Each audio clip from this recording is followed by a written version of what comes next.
Hare Kṛṣṇā. Hare Kṛṣṇā. Welcome to everyone. Mindenkit szeretettel üdvözlünk. We've had a little summer break. Egy kis nyári szünet után találkozunk ismét. Early June was our last session where we completed the second canto. Ugye június elején volt az utolsó találkozásunk, amikor a második éneket fejeztük be. 3 months later. Közben eltelt 3 hónap. Time flies. I can't. Hogy repül az idő? It doesn't feel like 3 months. Nem is érzem, hogy itt 3 hónap eltelt. But summer goes by very quickly. A nyár mindig gyorsan elszalad. Too quickly for my liking. I love summer. I love the sun. Én imádom a nyarat, imádom a napot. I can feel. És túl gyorsan elszáll. I can feel autumn creeping in. És így az ősz így alattomosan bekúszik. The nights are cooler. Az éjszakák hűvösebbek. The mornings are a little cold. A reggel az már kifejezetten hideg van. The leaves are beginning to fall. A levelek kezdenek hullani. Autumn is coming. Szóval jön az ősz. But it's a good thing because we continue now with the Bhāgavatam. De a jó oldal annak, hogy eznek az, hogy folytathatjuk a Bhāgavatamot. There's nothing like Śrīmad-Bhāgavatam. Semmi sem fogható a Śrīmad-Bhāgavatamhoz. So although my Sundays have been a little freer, bár egy kicsit szabadabbak voltak a vasárnapjaim nyáron. I've missed doing these sessions because it actually also helps me to enter into Bhāgavatam in a way that I don't always get the opportunity to do. De nekem is hiányzottak ezek a találkozások, mert lehetőséget nyújtanak arra, hogy jobban elmélyedjek a Bhāgavatamban, mint máskor. I'm excited also because the third canto is wonderful. Azért is izgatott vagyok, mert a harmadik ének csodálatos. It's so many wonderful, instructive pastimes, personalities. Csodálatos, tanulságos kedvtelések és személyiségek vannak benne. Yeah, I'm glad that we're back. Nagyon örülök tehát, hogy újra folytatjuk. It is a little stop-start, unfortunately, because it's still, although autumn is coming, it's still quite busy, still things going on. Tehát ez megint egy kicsit ilyen döcögös lesz, mert ugye az ősszel is nagyon sok esemény van. But I'll get into that in a few moments. De majd erről mindjárt beszélünk. Yeah, we can start with our prayers. I'm sure you all remember. I think mostly devotees have been to these sessions before. Ugye először az imákkal kezdünk. Remélem a bakták emlékeznek, hiszen a legtöbben már voltak itt. So these are the prayers of Sanatana Goswami to the personality of Śrīmad-Bhāgavatam. Ez a Sanatana Goswaminak az imái a Śrīmad-Bhāgavatam személyiségéhez. Glorifying Śrīmad-Bhāgavatam, taking shelter of Śrīmad-Bhāgavatam. Dicsőíti és menedéket vesz nála. And we chant together.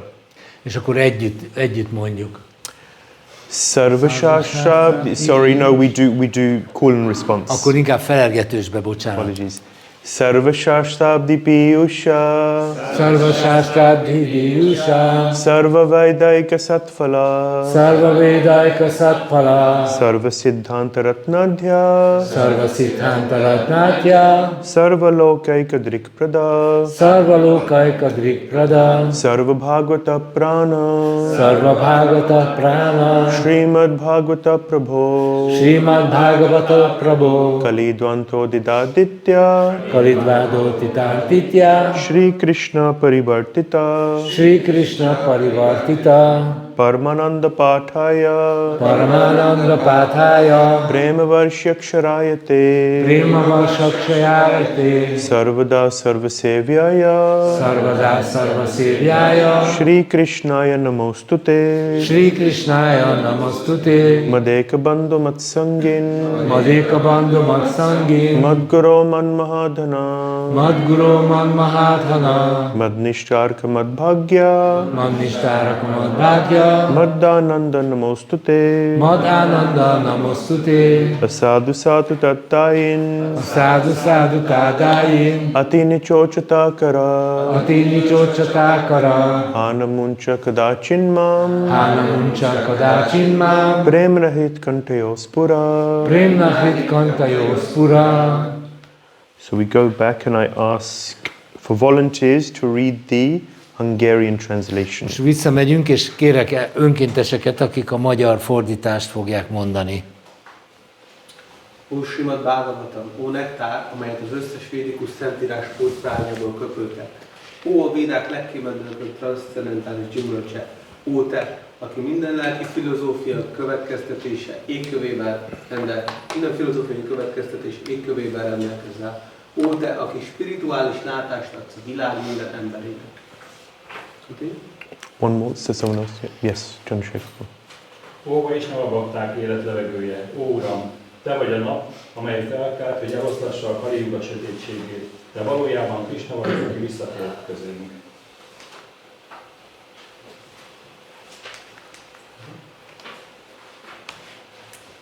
Ó Śrīmad-Bhāgavatam, tiszteletteljes hódolatomnak ajánlom neked. Olvasásod által az ember mentális boldogságot ér el, mert szótagjaiból a tiszta szeretet esője hullik az olvasóra. Téged mindenkinek mindig szolgálnia kell, mert Krsna inkarnációja vagy. Yes, Mitch. Ó Śrīmad-Bhāgavatam, ó egyetlen barátom, ó egyetlen társam, ó tanítóm, ó nagy gazdagságom, ó megmentőm, ó jó szerencsém, ó boldogságom, tiszteletteljes hódolatomat ajánlom neked. Ravnari. Ó Śrīmad-Bhāgavatam, ki szenté teszed a szentségteleneket, ó a legelesettebbek felszabadítója, kérlek soha ne hagyjam. Kérlek nyilvánulj meg szívemben és torkommal, Krsna iránti tiszta szeretet kíséretében. Granth Śrīmad-Bhāgavatam ki jai. So, as I said, we're beginning with the third canto. Ugye, amit mondtam, a harmadik éneket kezdjük. After the 10th canto, the third canto is the longest in terms of the number of chapters. Ez a második leghosszabb ének, a 10. ének után. Without looking, how many chapters in the third canto? Ha nem nézitek a táblát, tudjátok-e, hogy hány fejezetből áll? Yes, 33. Yeah. So there's 33 chapters in the... 33 fejezetből áll. And we will do 6 sessions to cover this third canto. És 6 ülésben fogjuk a harmadik éneket tárgyalni. As I mentioned, they are a little staggered. They're not all, it won't be completed in 6 weeks, unfortunately. Ahogy mondtam, egy kicsit döcögősen fogjuk csinálni, nem tudjuk 6 hét alatt befejezni. But we are starting today, September the 10th. We will cover chapters 1 to 4, Krishna willing. Ugye ma 10-én, szeptember 10-én az elsőtől a 4. fejezetig fogjuk venni. This is the conversation between Uddhava and Vidura. Ez egy beszélgetés Uddhava és Vidura között. So really the third and fourth cantos, it involves Vidura's questions. Tehát itt tulajdonképpen a Vidurának a kérdéseivel foglalkozik az ének. These first 4 chapters, Vidura and Uddhava. Ugye az első 4 fejezetben Vidura és Uddhava. And then afterwards, from the 5th chapter, és az 5. fejezettől kezdve, throughout the third canto and throughout the 4th canto is Vidura and Maitreya Rishi. És akkor onnantól a harmadik ének és az egész 4. ének Vidura és Maitreya Rishi beszélgetése. So the conversation Uddhava and Maitreya, it finishes at the end of the 4th canto. Tehát az Uddhava és Maitreya beszélgetése a 4. ének végén. So next week, that's September the 17th, we'll continue with chapters 5 to 12. 17-én az 5-től 12. fejezettel fogunk foglalkozni. And that's universal affairs. Ezek a világegyetem ügyei. This involves, we'll be hearing about the Virat Rupa from another perspective. Hallani fogunk a Virat Rupáról egy más szempontból. In the second canto, there was also a Virat Rupa. A második énekben is volt a Virat Rupa. And we were comparing that to the 11th chapter of the Bhagavad Gita. És akkor ezt összehasonlítjuk a Bhagavad Gita 11. fejezetével. But here also there'll be a Virat Rupa. We'll be hearing about Brahma's creation again, also from another perspective. Itt megint fogunk hallani Brahma teremtéséről egy más szempontból. Because Maitreya Rishi is a disciple of Parashara Muni. Maitreya Rishi Parashara Muninak a tanítványa. Who's Parashara Muni? Ki ez a Parashara Muni? Yes. So Parashara Muni has taught Maitreya. Parashara Muni tanította Maitreyát, He's a Gyani. ő egy gyáni, So Maitreya's insight into creation is a little different. tehát Maitreyának egy kicsit más betekintése van a teremtésbe. It's not about right or wrong, it's just different perspectives. Tehát itt nem arról van szó, hogy melyik helyes vagy helytelen, hanem hogy más szempontok What the vannak. emphasis is, Hogy mi a hangsúly, what the mood is.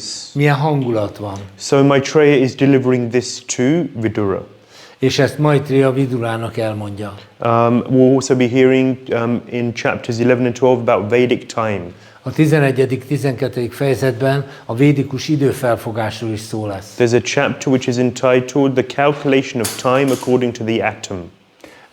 Van egy olyan fejezet, aminek az a címe, hogy az idő számítása az atom szerint. Very scientific. Nagyon tudományos. So it's interesting, we go from stories about Krishna to the depths of the creation and time and atoms and science. Ugye itt akkor Krishnától eljutunk egészen a teremtésnek a részletkérdéseihez és a mély tudományos témához. And then we will have a break for a couple of weeks. Number one, because the 24th is Radhashtami weekend. Ugye aztán lesz egy pár hetes szünet, azért is, mert a 24-e az Radhashtami hétvége lesz. And then the week after that, there are ELM meetings, which we have to be Egy at. héttel később pedig lesz az európai vezetőknek a gyűlése, ahol jelen kell lennem. So then we'll continue on Sunday, the 8th of October. És így akkor október 8-án vasárnap fogjuk folytatni. You've all heard about Jai and Vijay. They're the gatekeepers to Lord Vishnu's abode, to Vaikuntha. Mindenki hallott Jairól és Vijayról, akik az ajtón állók az Úr Vishnu Vaikunta-beli palotájának. And they are cursed by És megátkozták őket. Kik átkozták? 4 Kumaras, yes. A 4 kumára. We'll be hearing about that. Erről is fogunk hallani. And then Aztán the Lord Boar. Prabhupada refers to Varahadev as the Lord Boar. Prabhupád úgy hivatkozik Varaldévre, mint a vaddisznó úr. So the Lord Vishnu appears in the form of a hog.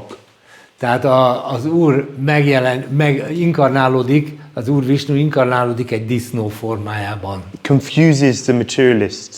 És teljesen megzavarja a It materialistákat. confuses the materialism in the hearts of the devotees as well. De még a bakták szívében lappangó materializmust is megzavarja. How can the Lord appear in the form of a hog? Hogy lehet az, hogy az Úr egy disznó formájában So we'll nyilvánul be meg? speaking about this also, of Tehát course. erről is fogunk beszélni természetesen.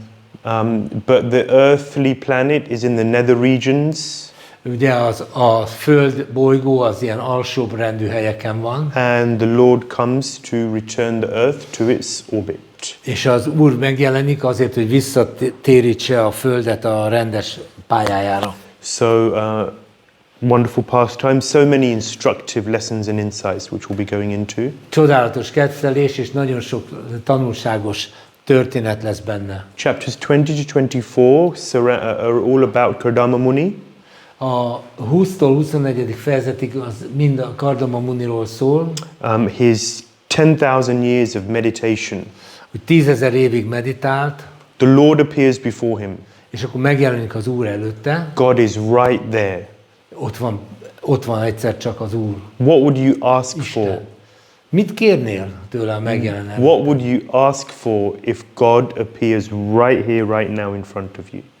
Hogyha megjelenne Isten az előtted, itt az orrod előtt, mit kérnél tőle? So we'll be hearing about what Kardama Muni asks for, Akkor majd most hallani fogunk arról, hogy Kardama Muni mit kér, what he receives, mit kap, and many wonderful instructive lessons about life, particularly about the Grihastha ashram. és itt nagyon sok tanulságos tanítás fog elhangzani az életről, különösen a Grihastha ashramban. Anyone who's planning on getting married, anyone who is married, should study these chapters. Bárki, aki tervezi, hogy megnősül, vagy aki már házas, annak tanulmányozni kell ezt a fejezetet. And instructive for everyone, instructive for brahmacharis also. De ez még a brahmacháriknak is tanulságos. And then finally, chapters 25 to 33 is all about Sankhya Yoga. A 25-33. fejezetig a Sankhya jogával foglalkozik. Sankhya yoga in essence is differentiating matter from spirit. A Sankhya joga voltaképpen arról szól, hogy hogyan tegyünk különbséget az anyag és a lélek között. And ultimately understanding when we know what the difference is, we understand that matter is fundamentally of no use to us. És ennek a tanulmányozásnak a végén arra a következtetésre kell jutnunk, hogy az anyag végső soron haszontalan a And számunkra. therefore we must turn to the lotus feet of the Lord. És ezért nekünk az Úr lótuszlába felé kell fordulnunk. And therefore the conclusion of this Sankhya yoga, which can again be quite technical, very detailed, is devotional service.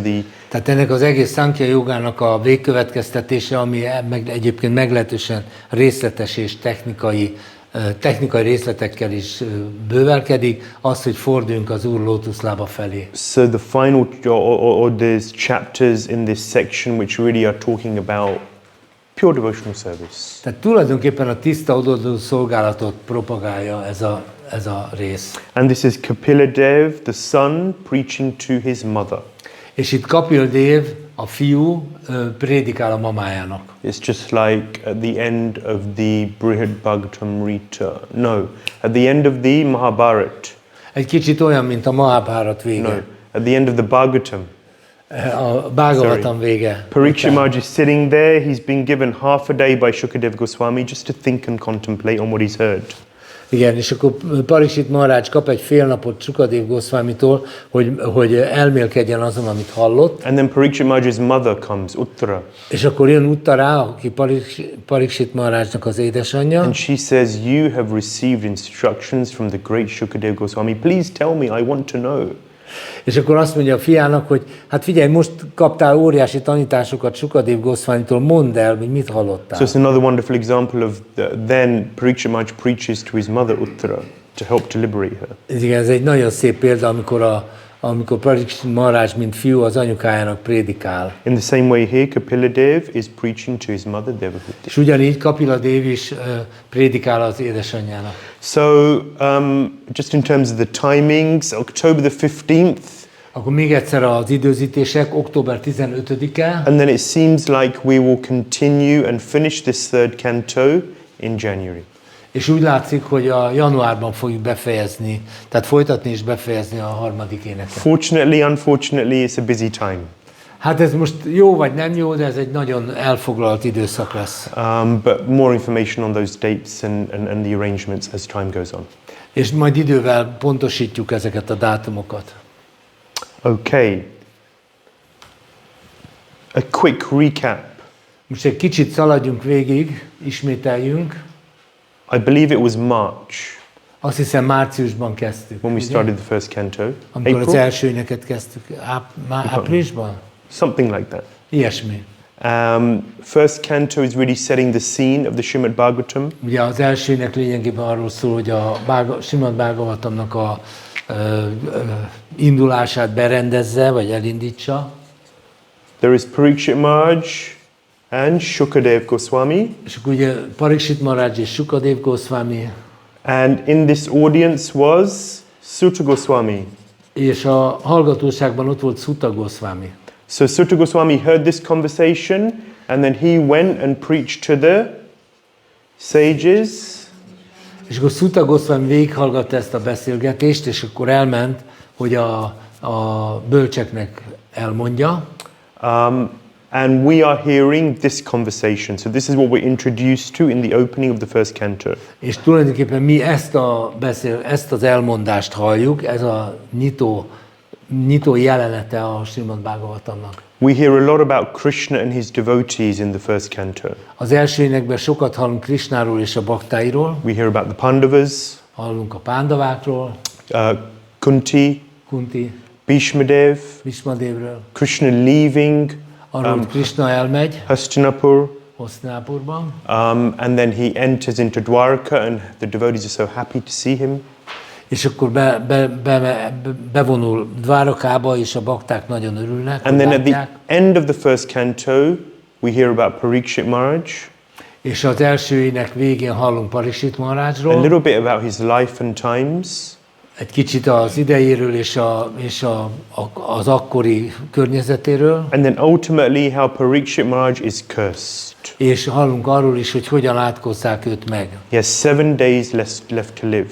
Hogy 7 napja maradt And so what does he do? He sits down on the banks of the Ganges, ready to hear from a great mit soul. csinál? Leül a Ganges partján, és kész arra, hogy egy nagy lélektől halljon. Who's that great soul? It is Ki ez a nagy Shukadev lélek? Goswami. Shukadev Goswami. Beginning of the second canto, Parikshit Maharaj has these key questions. What is a duty of a soul, of an individual, of a man who's about to die? A második ének elején Parikshit Maharaj felteszi ezt az alapvető kérdést, hogy mi a kötelessége annak a személynek, aki nem sokára meghal. What is a duty of all persons at all times? What is a prime duty of man? Mi az embernek az elsődleges célja bármikor?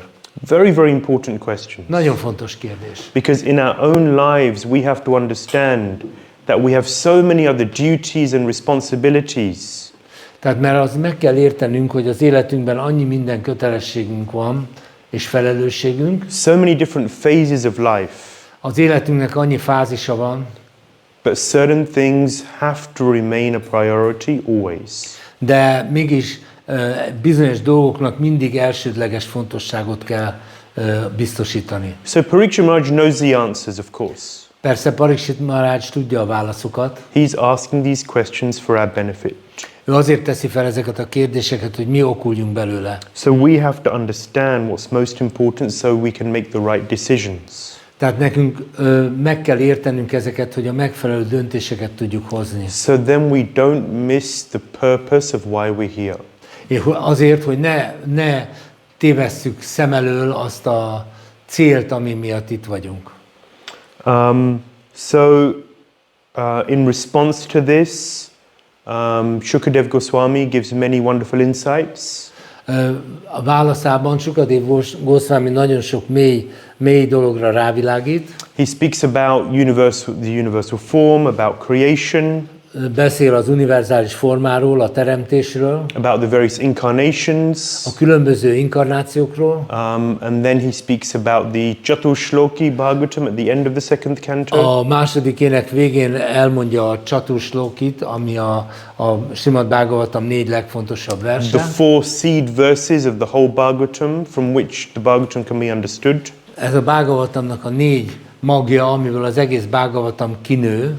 And then, of course, how that translates into the 10 main topics of the Bhagavatam.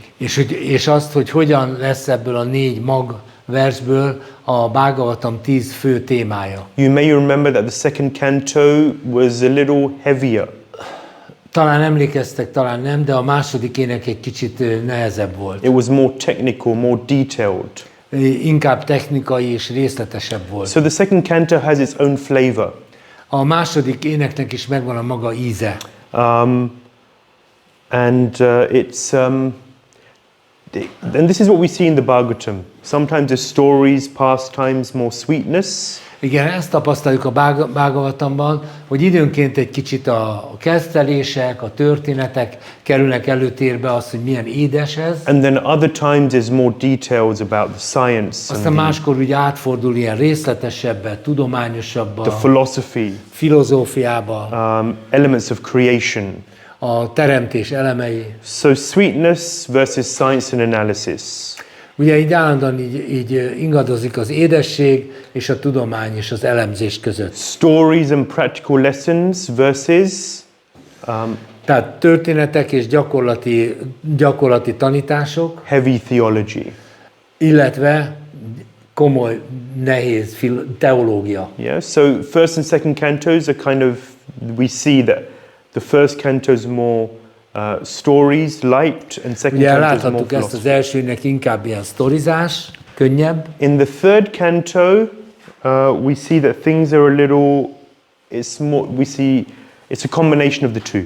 A harmadik ének ez tulajdonképpen kombinálja ezt a kettőt. Yeah, so we see, as we just saw in the summary, we see there are many wonderful stories. Tehát ahogy az összegzésben is láttátok, hogy vannak nagyszerű történetek, but then at the same time there's also deep analysis and viszont philosophy. ugyanakkor vannak nagyon mély elemzések is. So at the end of the second canto, A második ének vége, the sages of Naimisharanya, they asked Sutta Goswami. a Naimisharanyai bölcsek Sutta Goswamit kérdezik. They say that you mention Vidura in the middle of the first canto, Azt mondják, hogy az első ének közepén Vidurát említetted, and how he left the palace. és hogy távozott, How he left the palace, hogy távozott el a palotából, and then he returned to preach to Dhritarashtra. I think that was the 13th chapter. és first hogyan canto. jött vissza, hogy Dhritarashtra prédikáljon. Can you tell us more about Vidura? Te tudsz egy kicsit még beszélni többet Viduráról? What made him leave the palace? Miért hagyta el milyen okból hagyta el a palotát? And why did he return? És miért jött vissza? So, Sutta Goswami begins this narration of Vidura, and that is the beginning of the third canto. És Sutta Goswami elkezdi Vidurának a történetét mondani, és ezzel kezdődik a harmadik ének. So, yeah, you know, when you think of the third canto, then the story of Varahadev is a central story. Hogyha a harmadik énekről beszélünk, hát a Varahadev története az központi helyet foglal el. One of the main lessons that we'll see coming through in the third canto is that Krishna is maintaining us, Krishna is protecting us. Egyik legfontosabb üzenete a harmadik ének elejének, hogy Krsna az fenntart minket, és megvéd minket. So we must have faith that Krishna is protecting us in our lives. Tehát nagyon kell, hogy hitünk legyen abban, hogy Krsna megvéd minket. So once there was a man and he was running. Volt egy ember, aki szaladt, And he was running, and then he slipped and he fell off the cliff. és szaladt, és elcsúszott, és leesett a sziklára. And he's free falling down the cliff. És akkor szabad esésben zuhan. And then suddenly he sees a branch and he just grabs hold of the branch. És akkor lát egy ágat, és gyorsan megragadja az And he's ágat, holding on for dear life. és az ő becses életéért kapaszkodik. But he sees that the branch is not going to, you know, number one, how long can he hold on for? Number two, is the branch going to give way? Igen, hát ugye itt, de azonnal látja, hogy itt két nagy kérdés van, hogy meddig képes ő tartani magát, másrészt pedig meddig lesz ez az ág képes arra, hogy őt tartsa. So then he shouts out, he says, if there's a God, then please save me. És akkor elkiáltja magát, ha van Isten, akkor légy szíves, ments meg engem. So then suddenly the heavens open up and this voice says, I'll save you. Just let go of the branch, I'll catch you. És akkor megnyílnak az egek, és szól egy hang, én megmentelek, de engedd el az ágat. The man looks down. It's a long drop. Az ember lenéz, He looks left, he looks right, he looks balra, up. jobbra, föl. And he says, is there anyone else who can save me? És van még valaki más, aki meg tud menteni? So the point of the story is that Krishna is ready to protect us. Tehát a lényeg az, hogy Krsna kész arra, hogy megmentsen minket. Krishna promises, Krishna Name megígéri. bhakta pranashyati, my devotee will never perish. Az én baktám soha nem vészel. Krishna is protecting us. Krsna védelmez minket. How much do we have faith in his protection? Mennyire van hitünk az ő védelmében? How much are we ready to let go? Mennyire vagyunk készek arra, hogy elengedjük ezt az ágat? To the degree that we are ready to let go, to that degree Krishna is protecting us.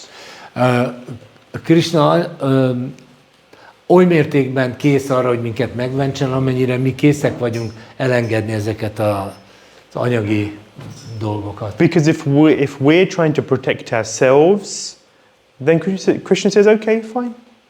Mert hogyha mi magunk próbáljuk megvédeni magunkat, akkor Krsna azt mondja, jó van, csináld. Yeah. So to the degree that we're trying to control, to the degree that we have this ego that I'm protecting myself. Tehát ugye amennyire mi akarjuk kontrollálni a dolgokat, amennyire mi akarjuk védeni magunkat, To that degree we are blocking Krishna's hand in our lives. Tehát amennyire ez így van, annyira mi tulajdonképpen megakadályozzuk, hogy Krsna belenyúljon az életünkbe. So once Srila Prabhupada was talking about Chaitanya Mahaprabhu Egyszer Srila Prabhupada Chaitanya Mahaprabhuról beszélt, and about the descent of Mahaprabhu. és hogy miért szállt le a Mahaprabhu. So Prabhupada was saying that Lord Chaitanya Mahaprabhu has come to save you. Az Úr Chaitanya Mahaprabhu azért jött, hogy megmentsen benneteket. Yeah. So because Prabhupada had a strong Bengali accent, the devotees could not understand. This is in English, whether it said save or shave. Aha. Igen, de ugye ennek egy erősen bengáli akcentusa volt, ugye itten nem lehetett pontosan érteni, most arról beszél, hogy megmenteni, save, vagy megborotválni, shave. Yeah. So then Prabhupada said again, Chaitanya Mahaprabhu has come to shave you. Tehát Chaitanya Mahaprabhu megjelent, hogy megborotváljon titeket. So then the devotees asked for clarification. Prabhupada, did he come to save us or did he come to shave us? Akkor a bakták azért visszakérdeztek, hogy Prabhupád most akkor azért jött, hogy megborotváljon minket, vagy hogy megmentsen minket. Prabhupada said both. Prabhupád azt mondta, mind a kettő. Chaitanya Mahaprabhu has come to save us and he's come to shave us. Chaitanya Mahaprabhu azért jött, hogy megmentsen minket, és hogy meg is borotváljon. Yeah, so Paritranaya Sadhunam, we were hearing just a couple of days ago on Janmashtami from Bibi Govinda Maharaj, and he was talking about the reason for Krishna's descent. Pár nappal ezelőtt a Janmashtami leckében Govinda Maharaj beszélt arról, hogy miért szállt le Krishna. And he was explaining how Krishna has agents who can vinashaya cha dushkritam, the miscreants, they can be Beszélt killed. arról, hogy Krishnának megvannak azok az emberek, hát mondjuk emberei, vagy tehát ügynökei, akik elintézik a bajkeverőknek a eltakarítását. Dharma samstapana to establish religious principles, others can also do. És a vallásos elveknek a helyreállítását is mások is meg tudják csinálni. But particularly the Lord comes for paritranaya sadhunam, for the devotees. De igazán az Úr azért száll le, hogy megvédje a baktáit, paritranaya sadhunam. Yeah, so the Lord comes in order to protect, to save, and to interact with the devotees. Tehát az Úr igazán azért jön, hogy megvédje a baktáit, és hogy a baktáival legyen egy kis kapcsolata. To give faith to the devotees that I'm here to love you, to protect you, to take care of Hogy you. adjon hitet a baktáinak, hogy én azért jött, hogy én szeretlek benneteket, és megvédelek benneteket. We often devotees, as devotees, we want his protection in a particular way according to our likes. Persze nekünk, mint baktáknak van úgy, hogy úgy szeretnénk, hogy védelmezze bennünket, ahogy mi gondoljuk, ahogy szeretnénk. We know what's best for us. Mi tudjuk, mi a legjobb nekünk. This is our conception. Legalábbis ez a felfogás. But part of surrender also means that Krishna knows what's best for us. De a meghódolásnak a része az is, hogy elfogadjuk, hogy Krsna tudja a legjobban, hogy mi a jó nekünk. Krishna will protect us Krsna meg fog minket védeni, in the way that he sees is the best way to protect de úgy us. fog megvédeni, hogy amit ő tud, hogy mi a legjobb. And that's also an important consideration because sometimes as devotees we want things to be like this, but Krishna thinks they should be like this. Tehát ugye ez azért nagyon fontos, hogy erről beszéljünk, mert ugye sokszor mi úgy szeretnénk, hogy a dolgok így legyenek, Krsna viszont úgy szeretné, hogy úgy legyenek. Just like we think Krishna's incarnation should come in a particular form, he should be beautiful and wonderful. És ezért ugye ilyen előítéletünk is van, hogy hát a Krsna megjelenik, akkor persze jöjjön úgy, ahogy mi szeretnénk látni, hogy legyen szép, And then he comes as a bull. vonzó, és akkor jön, mint egy disznó. Yeah. So Krishna has his own way. We can't second guess Krishna. Tehát Krishnának megvannak a maga útjai, mi nem tudjuk kitalálni, hogy ő mit akar. We can't control Krishna. Nem tudjuk irányítani Krishnát. And we can't dictate to him how things should be. Tehát mi nem tudjuk neki megmondani, hogy hogyan legyenek a dolgok. So the Bhagavatam is full of stark contrasts. A Bhagavatam tele van éles különbségekkel, kontrasztokkal. Such different personalities who have Különböző come together. személyiségekkel, akik így összekerülnek. And it's amazing when you think that this is father and son, Hiranyakashipu and Prahlad. És döbbenetes, hogyha megfontoljuk, hogy itt van az apa és a fiú, Hiranyakashipu és Prahlad. Hiranyakashipu is not ready to let go.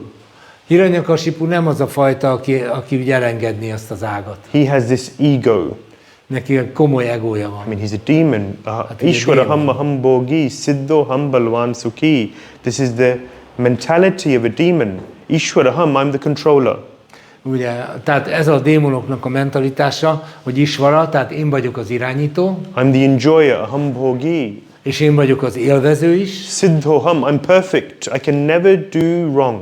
Én tökéletes vagyok, én soha nem hibázom. Whatever I say and whatever I do, that is correct, and no one can tell me different. Bármit mondok, bármit teszek, az tökéletes, és senki nem mondja az ellenkezőt. Balavan sukhi, I'm strong and I'm happy.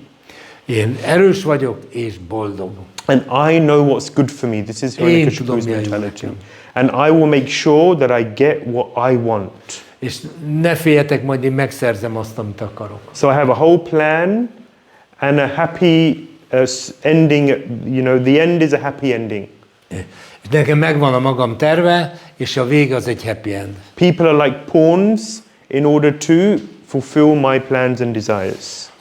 Az emberek azok csak gyalogok a sakktáblámon, hogy akiknek az a dolguk, hogy az én vágyaimat betöltsék. So Hiranyakashipu is always making material arrangements.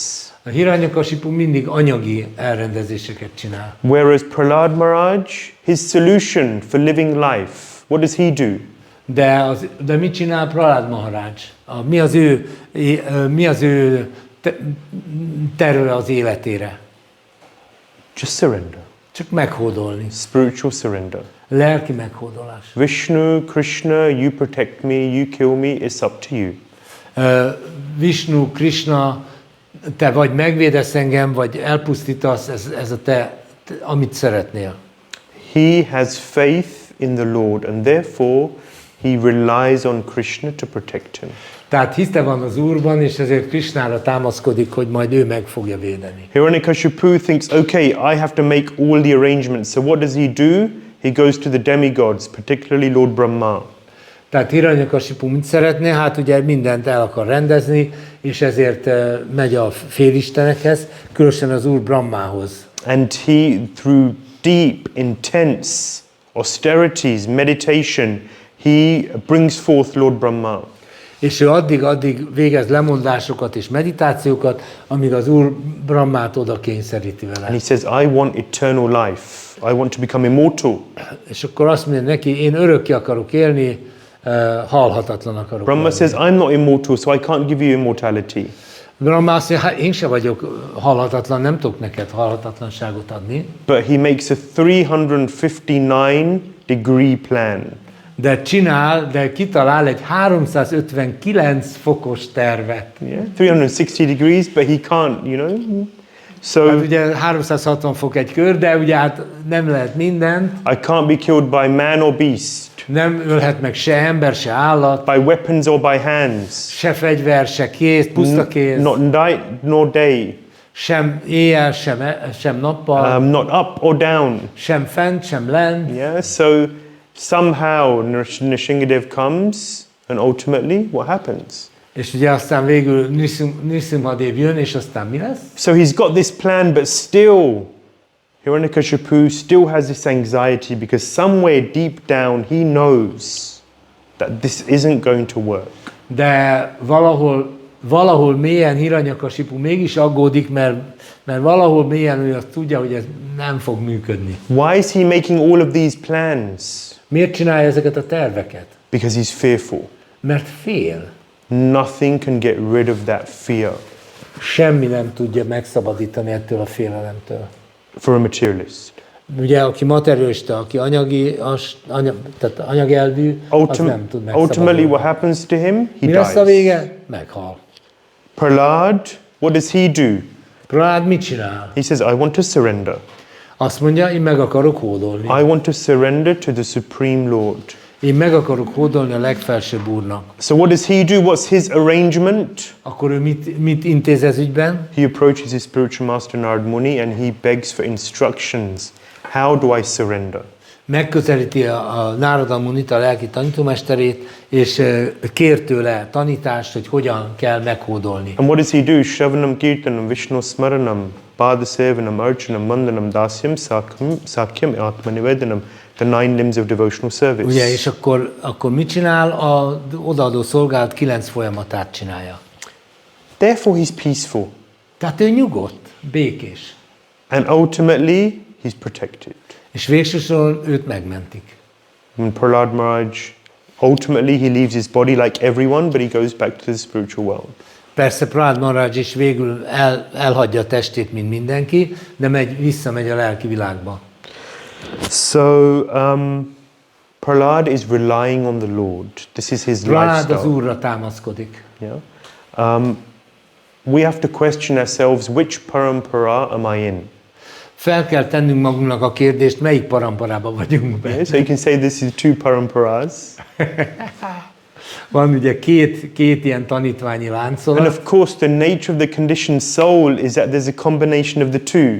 Persze a feltételekhez kötött élőlénynél általában a kettőnek a kombinációja Bit van. of this, bit of this. Egy kicsit ebből, egy kicsit abból. Which one do we tend towards most often? Maybe you can Tehát ask akkor yourself that melyik az, question. ami inkább jellemző ránk? So, okay, does this mean that, okay, you know, this whole point of surrender, it doesn't mean, okay, I don't have a bank balance, I don't have a, you know. Tehát ez a meghódolás, ez nem azt jelenti, hogy akkor nincs bankszámlám, And, you know, I don't get an education, I don't do all of these nem things. megyek iskolába, nem kell ez nekem, I don't get a job or don't build a nem career, megyek you know. dolgozni. No, so this is not the point. Nem erről van itt szó. The point is what is in my heart. A kérdés az, mi van a szívedben. Do I know the temporality of all of these things? Vajon tisztában vagyunk-e azzal, hogy ezek a dolgok átmenetiek? Am I conscious that these things aren't really my shelter? És tisztában vagyok-e azzal, hogy ezek a dolgok valójában nem jelentenek menedéket a számomra? I'm in this world, but I'm not of this world. Ebben a világban vagyok, de nem vagyok a I világé. don't actually belong here. Nem igazán ide tartozom. I have to fulfill certain duties and obligations whilst I'm here in order to keep things going. But the goal of my life and my real shelter, my real protection is the Lord. Tehát bizonyos dolgokat meg kell csinálnom ebben az életben azért, hogy a dolgok el legyenek rendezve, de az én végső célom, végső menedékem az az Úr. So this is a certain internal setting in the mind and the heart. Tehát az kell, hogy az elmében és a szívben ott legyen ez a beállítottság. The ultimately Krishna marike rakeke, Krishna rakeke marike. If Krishna wants to protect me, nothing can harm me.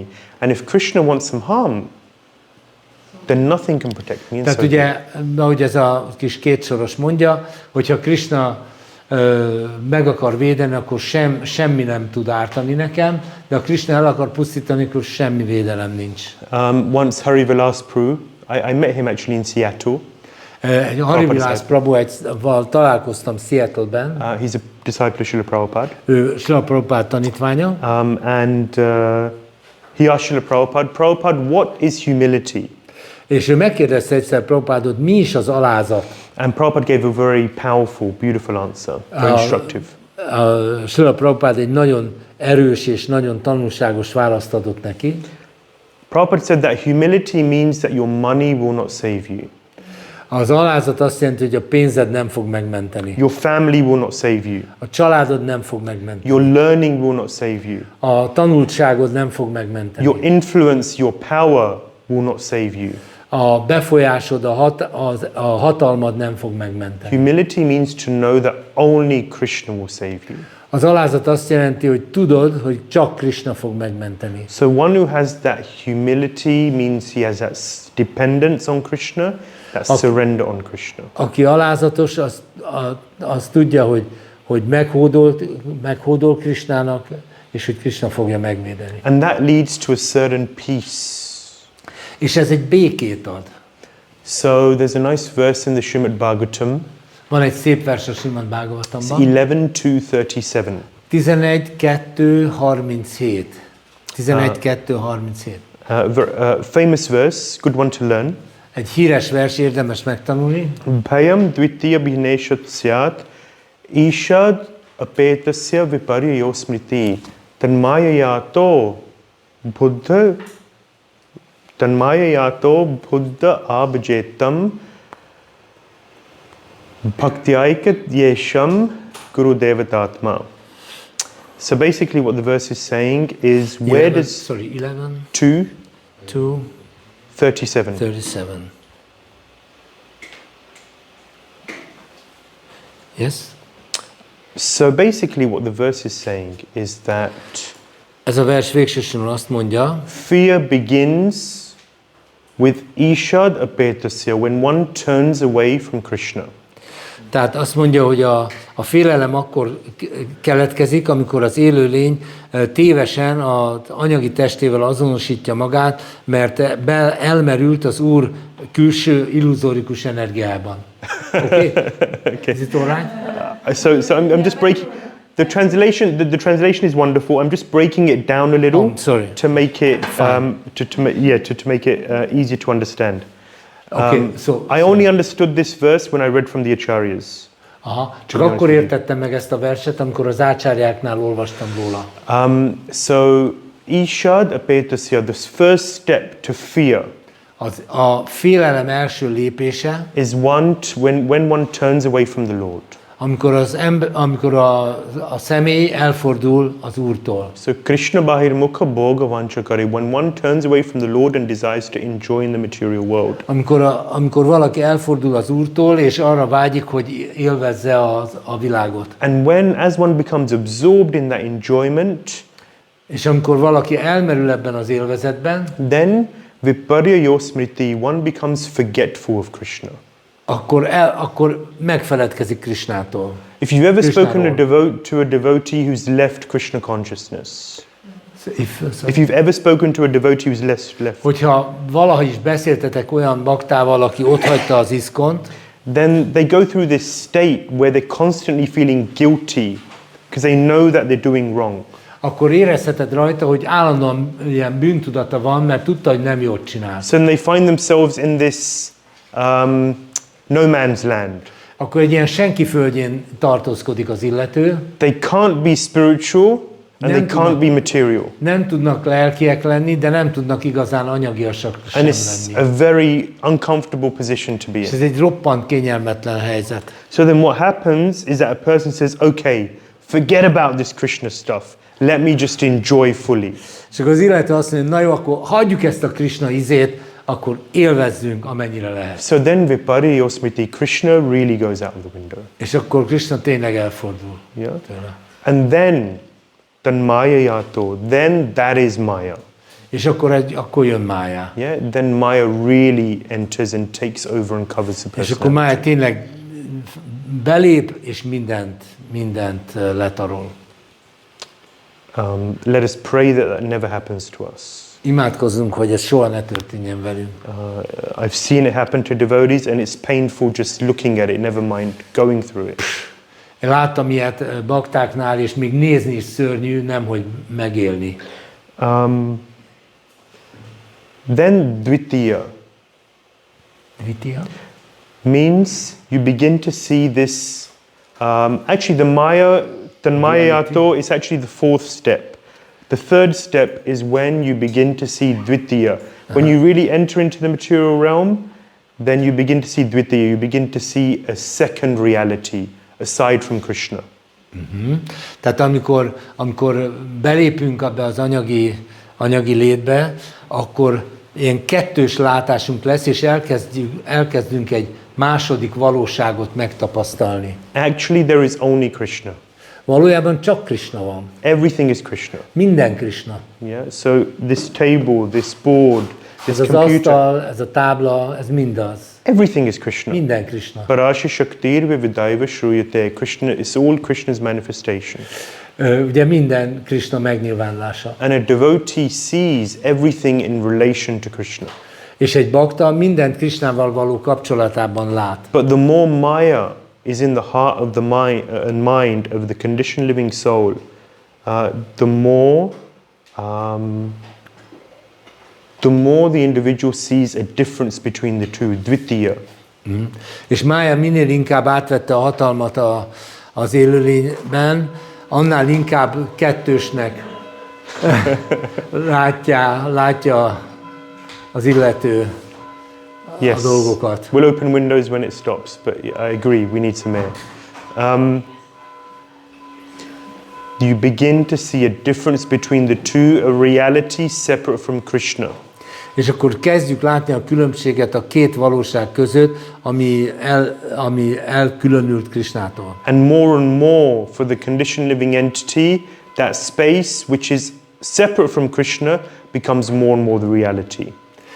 És egyre inkább az lesz, hogy az illető a Krishnától független valóságot látja valóságnak. And that is Maya. Tanmaya. Ez aztán Mája. So then the verse gives a solution for all of this. A vers ad erre egy választ, egy megoldást. Buddha abhajetam bhaktiyaika guru devatatma. One has to take shelter of Guru and Krishna. Hogy az embernek menedéket kell vennie a Gurunál és Krishnánál. One has to take their instructions and surrender to those instructions. Az embernek el kell fogadnia a tanításokat, és meg kell hódolni ezeknek a tanításoknak. That is the only way to come back. Ez az egyetlen módja annak, hogy visszajöjjünk. And actually it's the way to protect ourselves from ever entering into that arena. Sőt, ez az, ami igazán megvéd minket attól, hogy mi egyáltalán belemenjünk ebbe a májá dologba. And if we can do that, then we really experience Krishna's sweetness, his love, and his protection in our lives. És hogyha ezt tesszük, akkor meg fogjuk tapasztalni Krishna édességét, és azt, hogy megvéd minket ebben a világban. So they asked Srila Prabhupada, what do you experience when you're chanting? Megkérdezik Prabhupádot, hogy mit élsz át, amikor japázol. Prabhupada said, very confident, he said, no fear. Prabhupád ezt válaszolta, nincs félelem. Because when you're connected with Krishna, mert kapcsolatban vagyunk Krishnával, when you're in touch with Krishna, érintkezünk vele, then there's no fear. És akkor nincs félelem. Because you know Krishna's there. Mert akkor tudod, hogy Krishna ott van. So, yeah, this is really a theme in the third canto, which is very important. És tulajdonképpen ez a harmadik éneknek a témája. And so that's why we begin the third canto with wonderful stories of Krishna. Ezért a harmadik ének csodálatos történetekkel kezdődik Kṛṣnáról. Yeah, so we're going to hear about Vidura's movements. Fogunk hallani Vidura mozgásairól. So in the first chapter we hear more about Vidura, what happens to him. Ugye az első fejezetben inkább arról van szó, hogy Vidurával mi történik. And so the first thing he does is that he comes, of course he leaves the palace before the war. Ugye a háború előtt elhagyja a palotát. He goes on a 38-year pilgrimage. 38 éves zarándoklatba kezd. And at a certain point he comes in touch and meets Uddhava. És ennek során egyik ponton Uddhavával találkozik. And then later he meets Maitreya. Uddhava sends him to Maitreya in Haridwar. Uddhava később elküldi Maitreyahoz északra. But in this discussion with Uddhava and Vidura, what do two great souls do when they come together? De ugye itt van ez a nagy beszélgetés Vidura és Uddhava között. Mit csinál két nagy lélek, amikor találkozik? They talk about the weather. Az időjárásról. That's how I started, I guess, right? Az idővel kezdtem. Viktor Orbán. Viktor Orbán. Ja, Orbán Viktor. On sports, football. Sportról. So many things we can speak about. Annyi mindenről lehet beszélgetni. But what do great souls do when they come together? De mit csinálnak a nagy lelkek, amikor találkoznak? They speak about Krishna. Akkor Kṛṣnáról beszélnek. Satyam param dhimahi, the absolute truth. Az abszolút igazságról. And this is really the constant emphasis in our scriptures is coming back to Krishna. És a szentírásainkban állandóan ez jön vissza újra meg újra. First canto we hear about Krishna and his interactions. Az első énekben Kṛṣnáról és a kapcsolatairól. with his devotees. A baktáival való kapcsolatairól beszél. Second canto we hear about Krishna's incarnations. A második énekben Krishna inkarnációját. Third canto opens with stories about Krishna. A harmadik ének Krishnáról szóló történetekkel kezdődik. Of course, the 10th canto is really the peak, the apex of the Śrīmad-Bhāgavatam. Persze a 10. ének az egész Śrīmad-Bhāgavatamnak a csúcspontja. But we hear that the Paribhasa Sutra of the Śrīmad-Bhāgavatam is 1.3.28. Ugye az 1.3.27 az a Bhāgavatamnak ugye ez a tengelypontja. The emperor verse of the whole Śrīmad-Bhāgavatam. Emperor verse. The king. A Bhāgavatam császárja. Dāsa. Ez a vers. Dāsa. Császár. Yeah, Dāsa. Okay. So this Etetam sakalapumsa Krishna stu Bhagavan Swayam Indrari Vyakulam Lokam Vidyanti Yuge Yuge. So Krishna stu Bhagavan Swayam. The point of actually every verse in the Śrīmad-Bhāgavatam, the essence of the Śrīmad-Bhāgavatam is Krishna stu Bhagavan Swayam. Krishna is the Supreme Personality of God. Az egész Bhāgavatam minden versének ez a lényege és ez a mondani valója, hogy Krishna az Istenség legfelsőbb személyiség. So every scripture has its Paribhasa Sutra. Minden szentírásnak megvan ez a bizonyos császár verse. The Bhagavad Gita's Paribhasa Sutra A Bhagavad Gita-nak melyik az? is 10.8. 10.8. Actually, this is a Paribhasa Sutra according to Tattva. According to. Tattva. Tehát ez a filozófia szerint ez a csúcspont. Or the emperor verse. A császár vers. Who knows this verse? Ki tudja ezt a verset? Isn't it actually 4 verses? That's Chatushloka, but the Paribhasa Sutra. Ez nem a Chatushlokáról van szó, hanem a Paribhasa Sutra is one verse. Egy vers. Which really summarizes or gives the essence of what the whole scripture is about. Ami összegzi azt, hogy az egész szentírás miről szól. The lens through which all other verses are to be seen.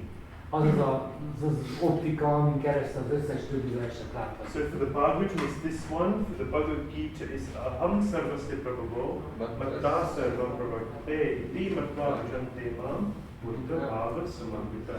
Everything emanates from Krishna. Minden tőlem ered, minden Krishnától ered. So this is according to Tattva, but then there's also, Acharyas explained that there's a Paribhasa Sutra according to Rasa. De az ácsáryák elmagyarázzák, hogy van egy Paribhasa Sutra, amely a hangulata, a rasa, az íz szerint jelölődik. And that is 1865. A 1865. Which is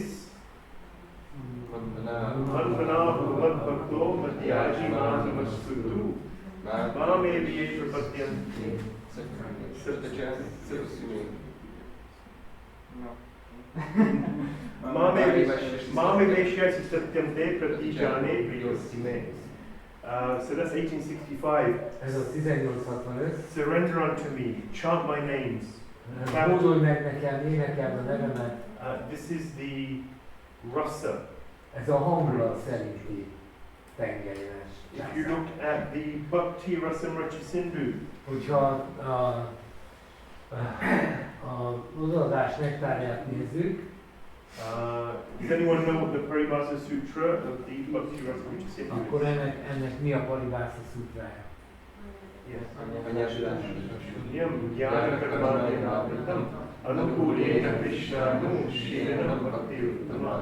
This is 1:1:11. 1:11. Again, what is it pointing towards? Devotional service to Krishna. Az odaadó szolgálat. Krishnának ajánlott odaadó szolgálat felé. Pure devotional service. Tiszta odaadó szolgálat. Anukul yena Krishna no Shīlanam, but one has to cultivate devotional service which is anukul, which is pleasing to Krishna. Tehát, hogy az odaadó szolgálatot úgy kell fejleszteni magunkban, hogy az Krishnának az örömére szolgáljon.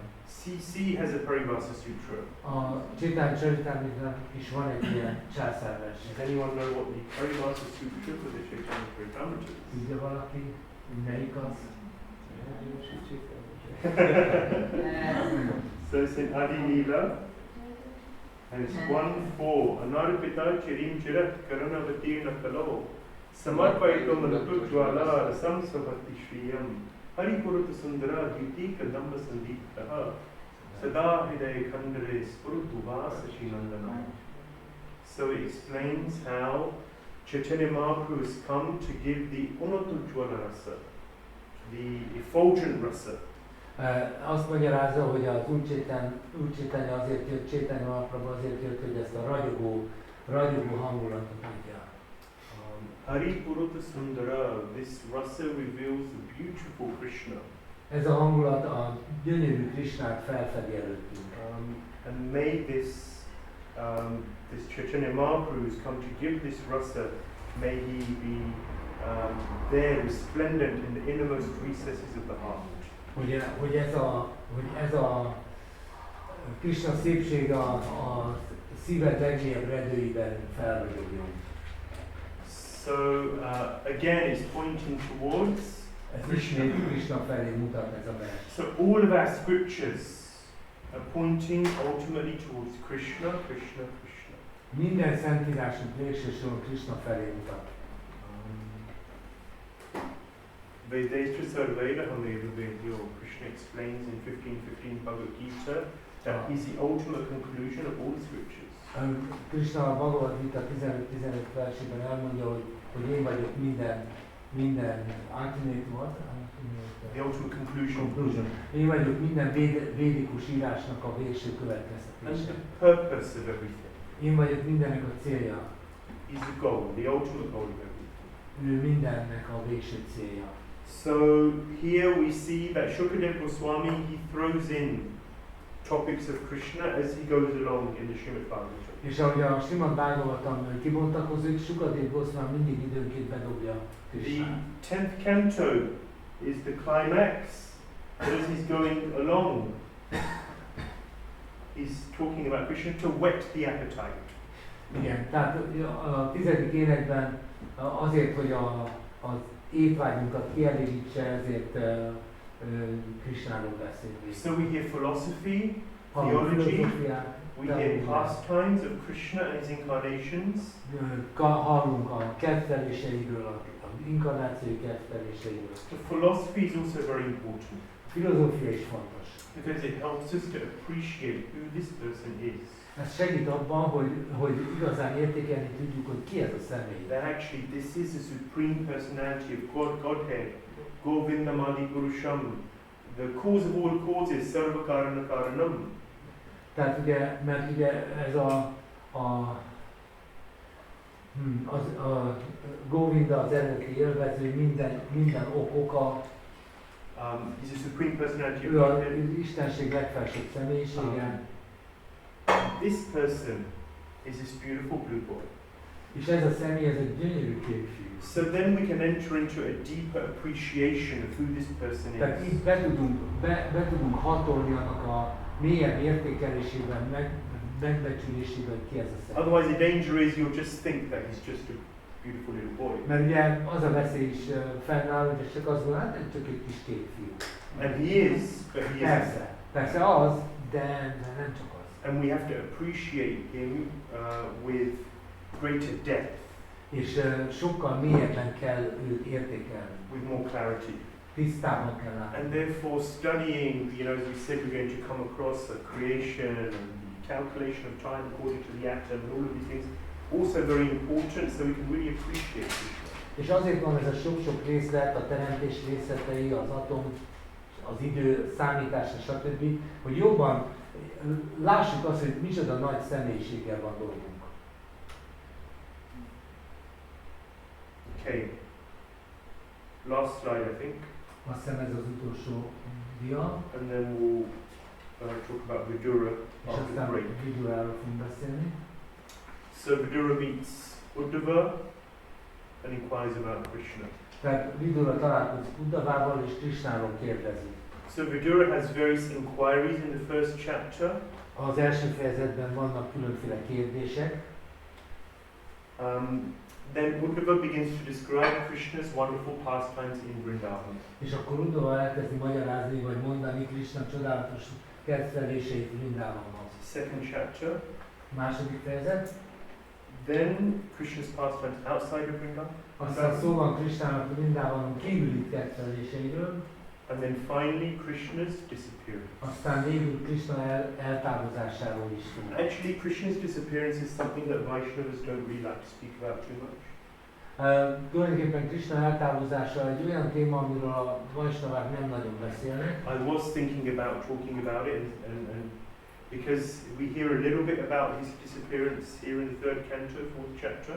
Gondolkoztam azon, hogy beszéljünk erről, mert hát ugye van egy kicsi szó a 4. fejezetben. But there's also then more detail in the 11th canto. The beginning and the end of the 11th canto describes more about Krishna's disappearance. De a 11. ének elején és végén is van több részlet Krishna eltávozásáról. It's called the Moshana Lila. Moshana Lila. Tehát a mozgó. Moshana Lila. It's Sanskrit. Moshana Lila. It's called the Moshana Lila. Ja, oké. Tehát ez Sanskritul, így hívják a Moshana Lila. Yeah. But it's so sad. De ez egy szomorú téma. It's not something that we speak about so much. So you don't Nem hear szeretünk much erről about annyit beszélni, úgyhogy nem sokat beszélünk. But Krishna's disappearance is also there. De hát itt van, Krishna eltávozása is azért itt van. The next slide is long. A következő dia az elég nagy lesz. We can have a 10-minute break. Ha akarunk, akkor tartottunk egy kis szünetet. And then return. 10 perc szünetet és visszajövünk. We have another 14 slides. Lesz még 14 dia. So I'll have to go a little bit quicker than I am. I'll have to go a little bit quicker than I am. Kicsit gyorsabban kell. Are there any questions? Vannak kérdések? Yes, Ravnari. Csak azon gondolkodtam, hogy ha egy bakta elhagyja az iszkont, hát ugye a sértővé válik, azért adják rá a bakták. So, when a devotee leaves ISKCON, it is highly likely that he became offensive, and that's the reason. Akkor már úgy gondolom, hogy egész életükre elhagyják, de hogy mégis ugye az a sok szolgálat, amit tettek, akkor az hogy fog megnyilvánulni, hogy baktáknak megszületni a következő életben? Having done a lot of service before, how does that affect their future, maybe their next life, etc.? The verse in the Bhagavad Gita which is escaping me, but it says even a little bit of devotional service performed will deliver one from the greatest type of fear. Ugye van a Bhagavad Gitában egy vers, ami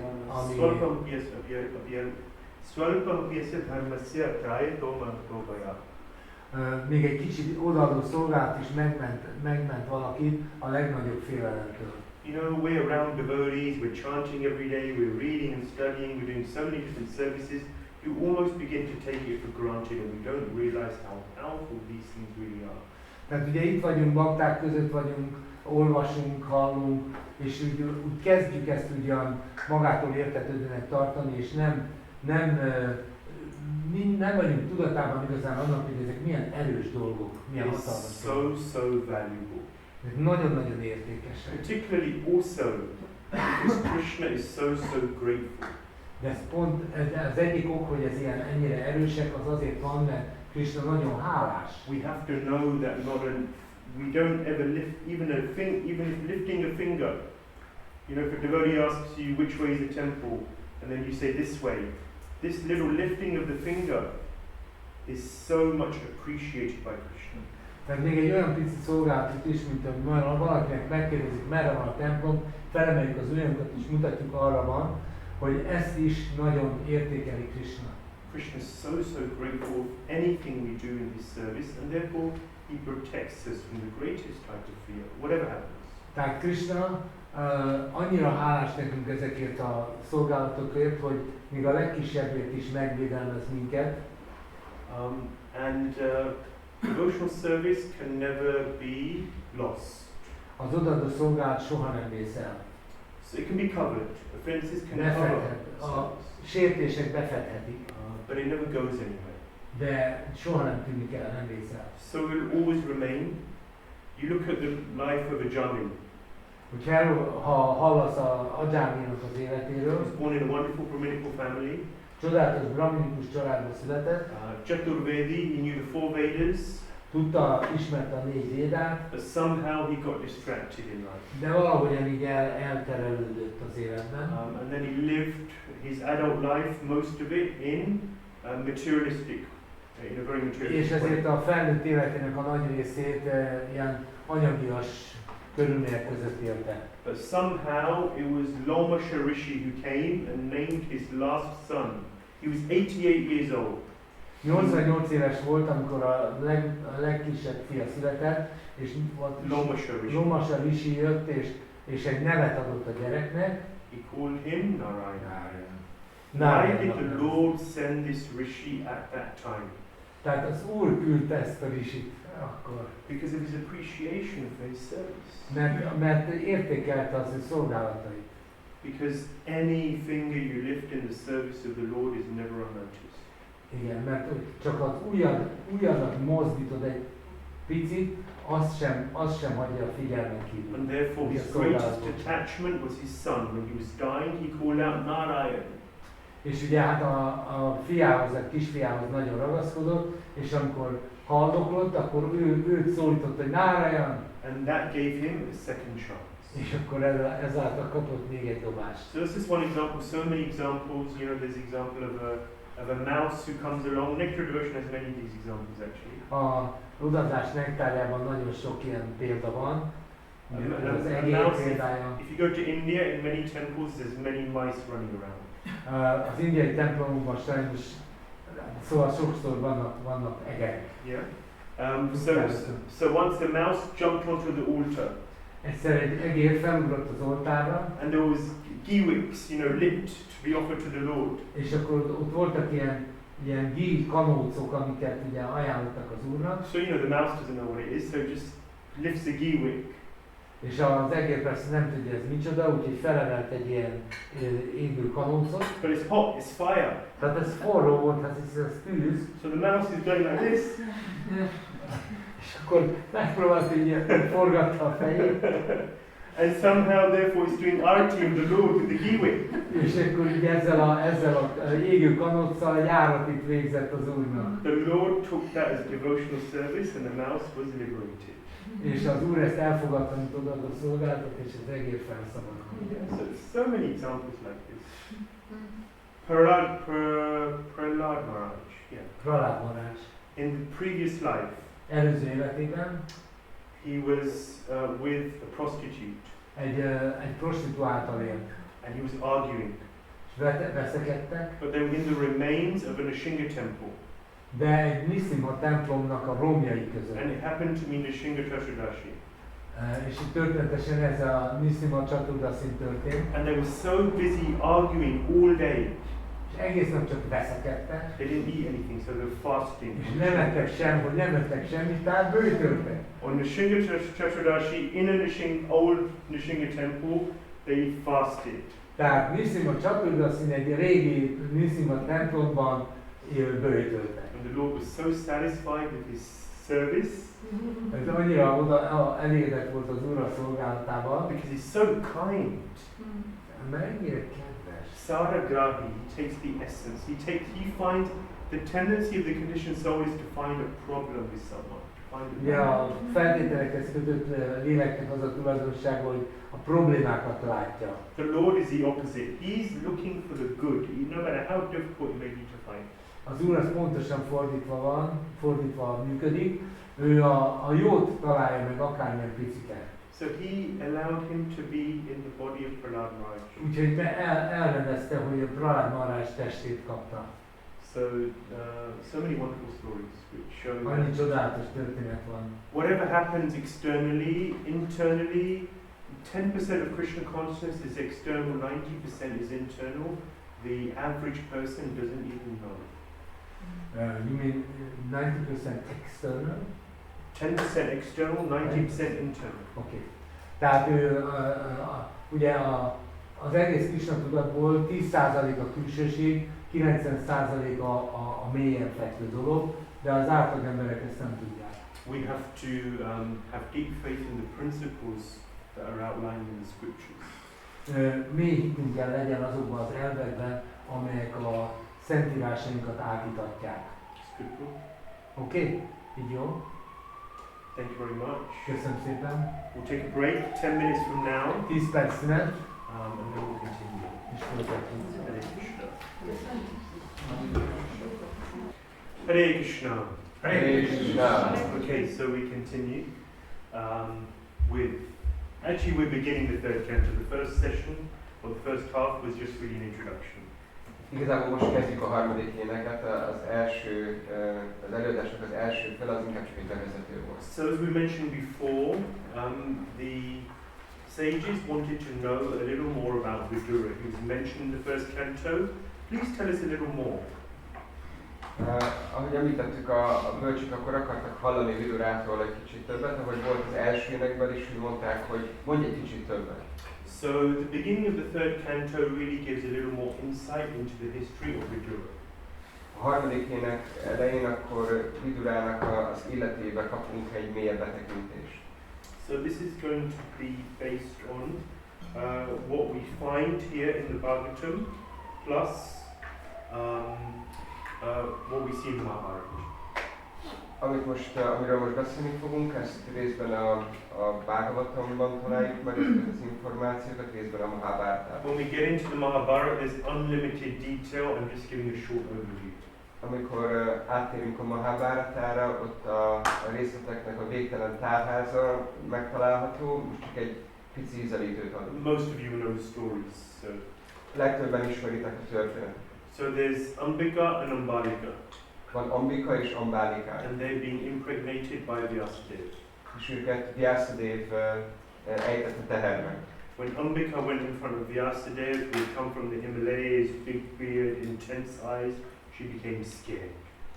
Close your eyes, sorry. Amikor Ambálikát megközelítette Vyasadeva, aki akkor érkezett meg a Himalájából, nagy szakállal és ijesztő külsővel, akkor Ambika becsukta a szemét.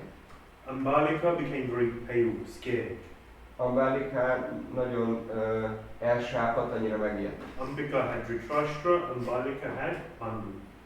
Ambikától született Dhritarashtra, Ambálikától pedig Pandu. Vyasadeva said that both children will be defective. Problematic. Vyasadeva azt mondta, hogy mind a két gyermekkel lesznek gondok. So then they sent the maid servant of Ambika. És akkor Ambikának a szolgáló lányát küldték Vyasadévhoz. And she had some realization. És neki voltak megvalósításai. She wasn't a princess. She had seen life. She wasn't so fearful. Ő nem volt egy hercegnő, úgy szembesült már az élettel, hogy nem félt. So from her came Vidura. Tőle született Vidura. So Vidura was the son of a maidservant. Vidura egy szolgáló lánynak a fia volt. Vidura is a great personality. Vidura ő egy nagy személyiség. He's the son of a maidservant. De mégis egy szolgáló lánynak a fia. So there's a story behind this. There's always a backstory. In the Vedic literatures there's so many stories. De ennek is van egy háttértörténet, hogy a védikus irodalomban minden történet mögött húzódik egy másik történet. So Yamaraj was cursed to be a Shudra for 100 years. Yamaraj azt az átkot kapta, hogy 100 évig akkor Shudraként kell élnie, meg születni és élni. How did that curse come about? It was relating to a sage called Manduka Muni. Hogyan történt ez az átok? Manduka Muni történetéhez kapcsolódik. So once some thieves, they did a crime and then they hid in the hermitage of Manduka Muni. volt egyszer, hogy tolvajok valamilyen bűnt elkövettek, és Manduka Muninak az ásramjában rejtőztek el. So the police were running around looking for these criminals. És a rendőrség pedig kereste ezeket a bűnözőket. And they found them in the hermitage of the Muni. És a Muninak az ásramjában, rendette lakjában találták meg So őket. they thought he was aiding and abetting, we say. He was. És akkor azt gondolták, hogy rejtegeti a bűnelkövetőket. So they arrested the thieves as well as the Muni. És a bűnözőkkel, vagy a tolvajokkal együtt a Munit is letartóztatták. And Manduka Muni was judged to be a perpetrator, and he was given the death penalty. És Manduka Muni akkor halálbüntetésre ítélték, mivel azt mondták, hogy ő egy elkövető. And he was sentenced to be put what in CC is called a junga. It's spikes, and you're thrown onto the spikes. És a Chaitanya Charitamritában akkor van egy ilyen büntetés, ezt így mondják, hogy akkor így rádobják a botokra, hogy akkor így vannak ezek a kiélezett, kihegyezett botok, és akkor arra rádobják. So Manduka Muni was put onto the spikes. Manduka Munit akkor karóba húzták, But he was a Muni, he was a sage, he had a lot of tapasya, he made himself very, very light. de Manduka Muni ő egy bölcs volt, ő egy volt ereje, és akkor nagyon könnyűvé tette magát. So he was resting on the spikes. Szóval az oszlopnak, vagy ennek a kihegyezett rúdnak a tetején picsörgött. When the king learned that this great sage had been sentenced to death on the changa, he said, no, take him off, take him off. És amikor a király meghallotta, hogy ezt a nagy bölcsöt halálra ítélték, és ott ül a rúdnak a tetején, akkor mondta a király, hogy vegyétek le onnan azonnal. So they took him off, but the spikes, some of the spikes were still piercing his body, they stayed in there. De levették, de valahogy mégis akkor megsértette a hátát a hegye egy-két ilyen rúdnak. And therefore he's called Mani Manduka, actually. És akkor ezért úgy is hívják ezt, hogy Mani Manduka. Because he's got the spikes in his back. Azért, mert hogy ilyen tüskék vannak a hátában. So he was obviously a sage of great learning. He didn't complain to the king or to the lawyer, the judge. Ő egy nagyon tanult személy volt, nem panaszkodott a királynak vagy a bírónak. He went to Yamaraj. Hanem oda ment Yamarajhoz. And he said, why did you allow this to happen? Kérdezte tőle, hogy miért engedted azt, hogy ez történt? Because Yamaraj is in charge of, taking care of the wrongdoers. He's the one that ultimately gives the punishments. Mert végső soron Yamaraj a felelős, aki megadja a bűnösöknek a tetteik eredményt. So Yamaraj checked his notes. Yamaraj fellapozta a jegyzeteit. And he saw, okay, when you were a young child, you took a straw and you were poking an ant with the straw. Mondta neki Yamaraj, hogy amikor kisgyerek voltál, akkor egy szalmaszállal egy hangyát felszúrtál. Does anyone know anything like that when they were young? Valaki csinált hasonlót, amikor kicsi gyerek volt? I remember when I was young, there was a jar, and there was a wasp, and I caught the wasp and put it in the jar, and I came back a few hours later and it was still moving, and then a few hours later it wasn't moving anymore. Anyway, kids, sorry. Emlékszem, hogy amikor én gyerek voltam, akkor egy darazsot bezártam egy befőttes üvegbe, és akkor néhány óra múlva visszamentem, hogy él még, aztán megint visszamentem, akkor már nem mozgott, szóval gyerekek csinálnak ilyet, bocsánat. So Yamaraj said that this was your crime, and therefore this was the punishment.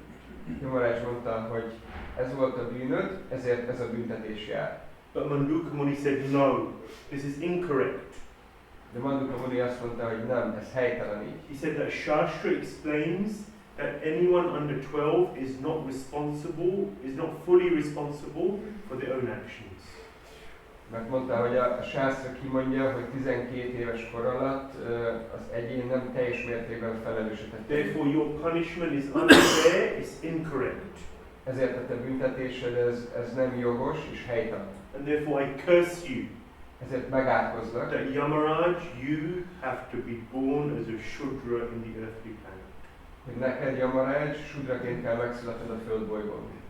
So actually this was all Krishna's arrangement, of course. Természetesen mindez Krishna elrendezése volt. Yamaraj is a very busy man. Yamaraj nagyon elfoglalt ember. The demigods are not as busy as Yamaraj. Félistenek nem annyira elfoglaltak, mint Yamaraj. Because Yamaraj has to take care of the wrongdoers, and there's many wrongdoers. Mert Yamarajnak kell a gonosztevőkkel törődnie vagy foglalkozni, és nagyon sokan csinálnak rossz dolgokat. So this was the way of the Lord arranging, because Yamaraj, he's a Mahajan, he wants to preach. Yamaraj egy Mahajan, ő prédikálni akar. But he doesn't get much time. De nincs túl sok ideje erre. He's too busy with administration. Túlságosan elfoglalt a vezetéssel, a vezetési ügyekkel. Myself and Guru often talk about this. We're so busy with administration, we don't get enough time to preach.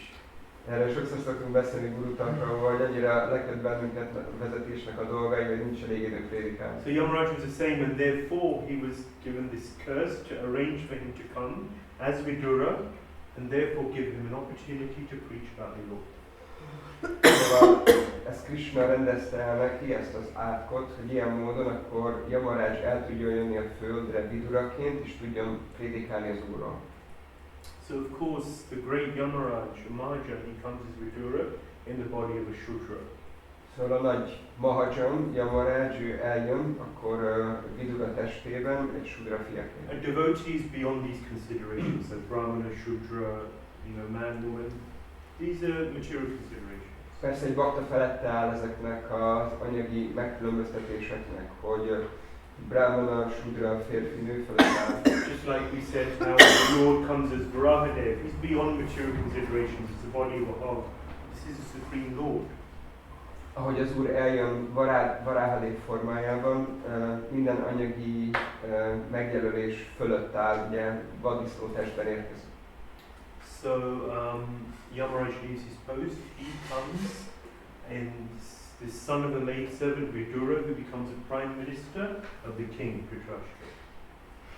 Szóval akkor Yamaraj ott hagyja a pozícióját, és akkor eljön, és ő lesz Dhritarashtranak a minisztere, Vidura. Yeah, so that's the original identity. Ez az eredeti származása, vagy identitás, azonosság. I should go to the Hungarian Śrīmad. Okay. His role was to be, yes, the prime minister and advisor to the king. Ő volt a miniszterelnök igazából, a legfőbb miniszter és tanácsadó. Yeah. So,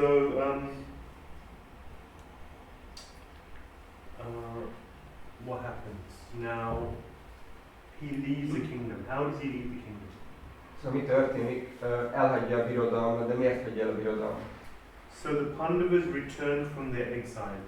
A Pándavák visszatértek a számüzetésükből. How many years was he exiled? Hány évig tartott a számüzetés?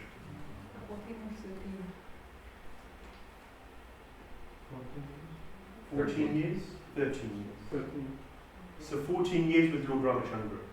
14 év az az Úr Ramachandrának a számüzetés ideje. The Pandavas had 12 years of exile.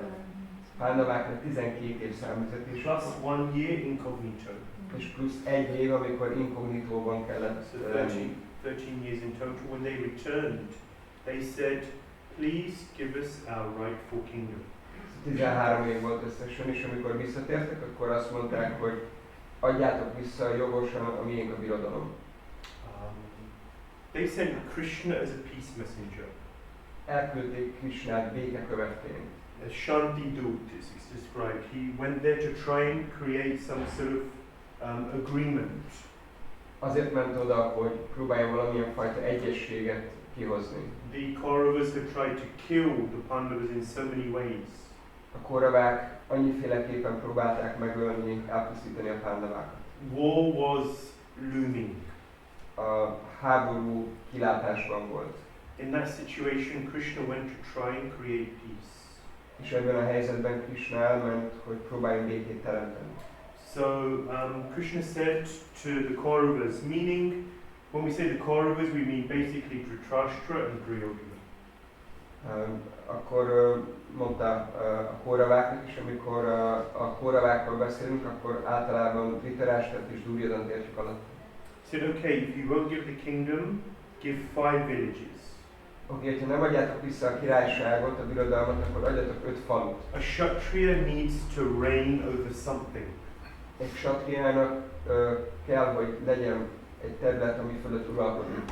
So give them 5 villages, 1 village each. What's the big deal? Adjatok 5 falut nekik, most mindegyik kap egy falut, mi a nagy dolog ebben? Not 5 villages, give them 5 houses. Jó, akkor nem 5 falut, akkor 5 házat adjatok neki. Duryodhana said, Krsna, you listen. Duryodhana pedig azt mondta, ide hallgass Krsna. We will not give the Pandavas as much land as you can put on the head of a pin. Azt mondta, hogy annyi földet nem fogunk adni a pándaváknak, amennyi egy tűhegye alatt elfér. So there's various ways to resolve conflict. A konfliktust különböző féleképpen lehet elrendezni. In the Vedic system, scriptures, they give a few different options. A védikus írásokban megadnak néhány opciót, vagy lehetőséget. The first is called sama, conciliation, trying to come to some sort of win-win situation. Az első az a sama, amikor egy ilyen win-win helyzetet, megegyezés alapú win-win helyzetet próbálnak elérni. Yeah, you keep everyone happy. Okay, there's a bit of give and take. That's natural, but both parties can benefit from the agreement. Szóval lehet, hogy van egy kis adok-veszek, de ez természetes, és akkor mind a két fél akkor valahogy nyertesként jön ki abból a helyzetből. So Krishna said, okay, just give them a bit of land. They can carry on. They can rule over something. They'll be in the corner. You don't have to worry about it. És akkor Krsna csak így mondta, hogy adjatok nekik valamit, 5 falut, ott a sarokban elresznek, csak valamin, amit fölött uralkodni tudnak, és akkor meg lesz nekük teljesen jól ezzel. They rejected this option. De visszautasították ezt az ajánlatot. Then it's described, the next option is dāna. Azt mondják, hogy a második opció az a dāna. Literally it means compensation. Kompenzációt jelent. Here it means trying to sell the idea to them. Itt azt jelenti, hogy megpróbálni eladni egy elképzelést valakinek. Duryodhana Dhritarashtra imagined the Pandavas are very, very powerful. Duryodhana Dhritarashtra, csak képzeljetek bele, hogy gondoljátok el, a pándavák nagyon erősek. You're very powerful. Ti is nagyon erősek vagytok. If you maintain unity, you can come together and you can be the most powerful force on the planet. No one will be able to defeat you. Hogyha ti ezeket az erőket összeadjátok, akkor a földbolygón olyan erőt fogtok képviselni, amit senki más nem fog tudni legyőzni. You'll be unbeatable, no one will even try to attack you, you'll live a peaceful life.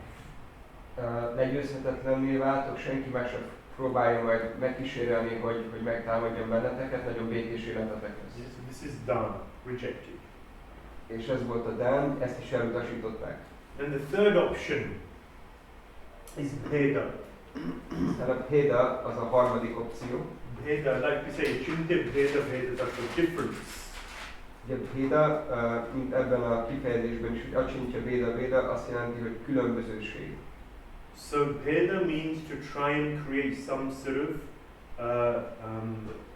distance between the opposing party amongst the Kauravas.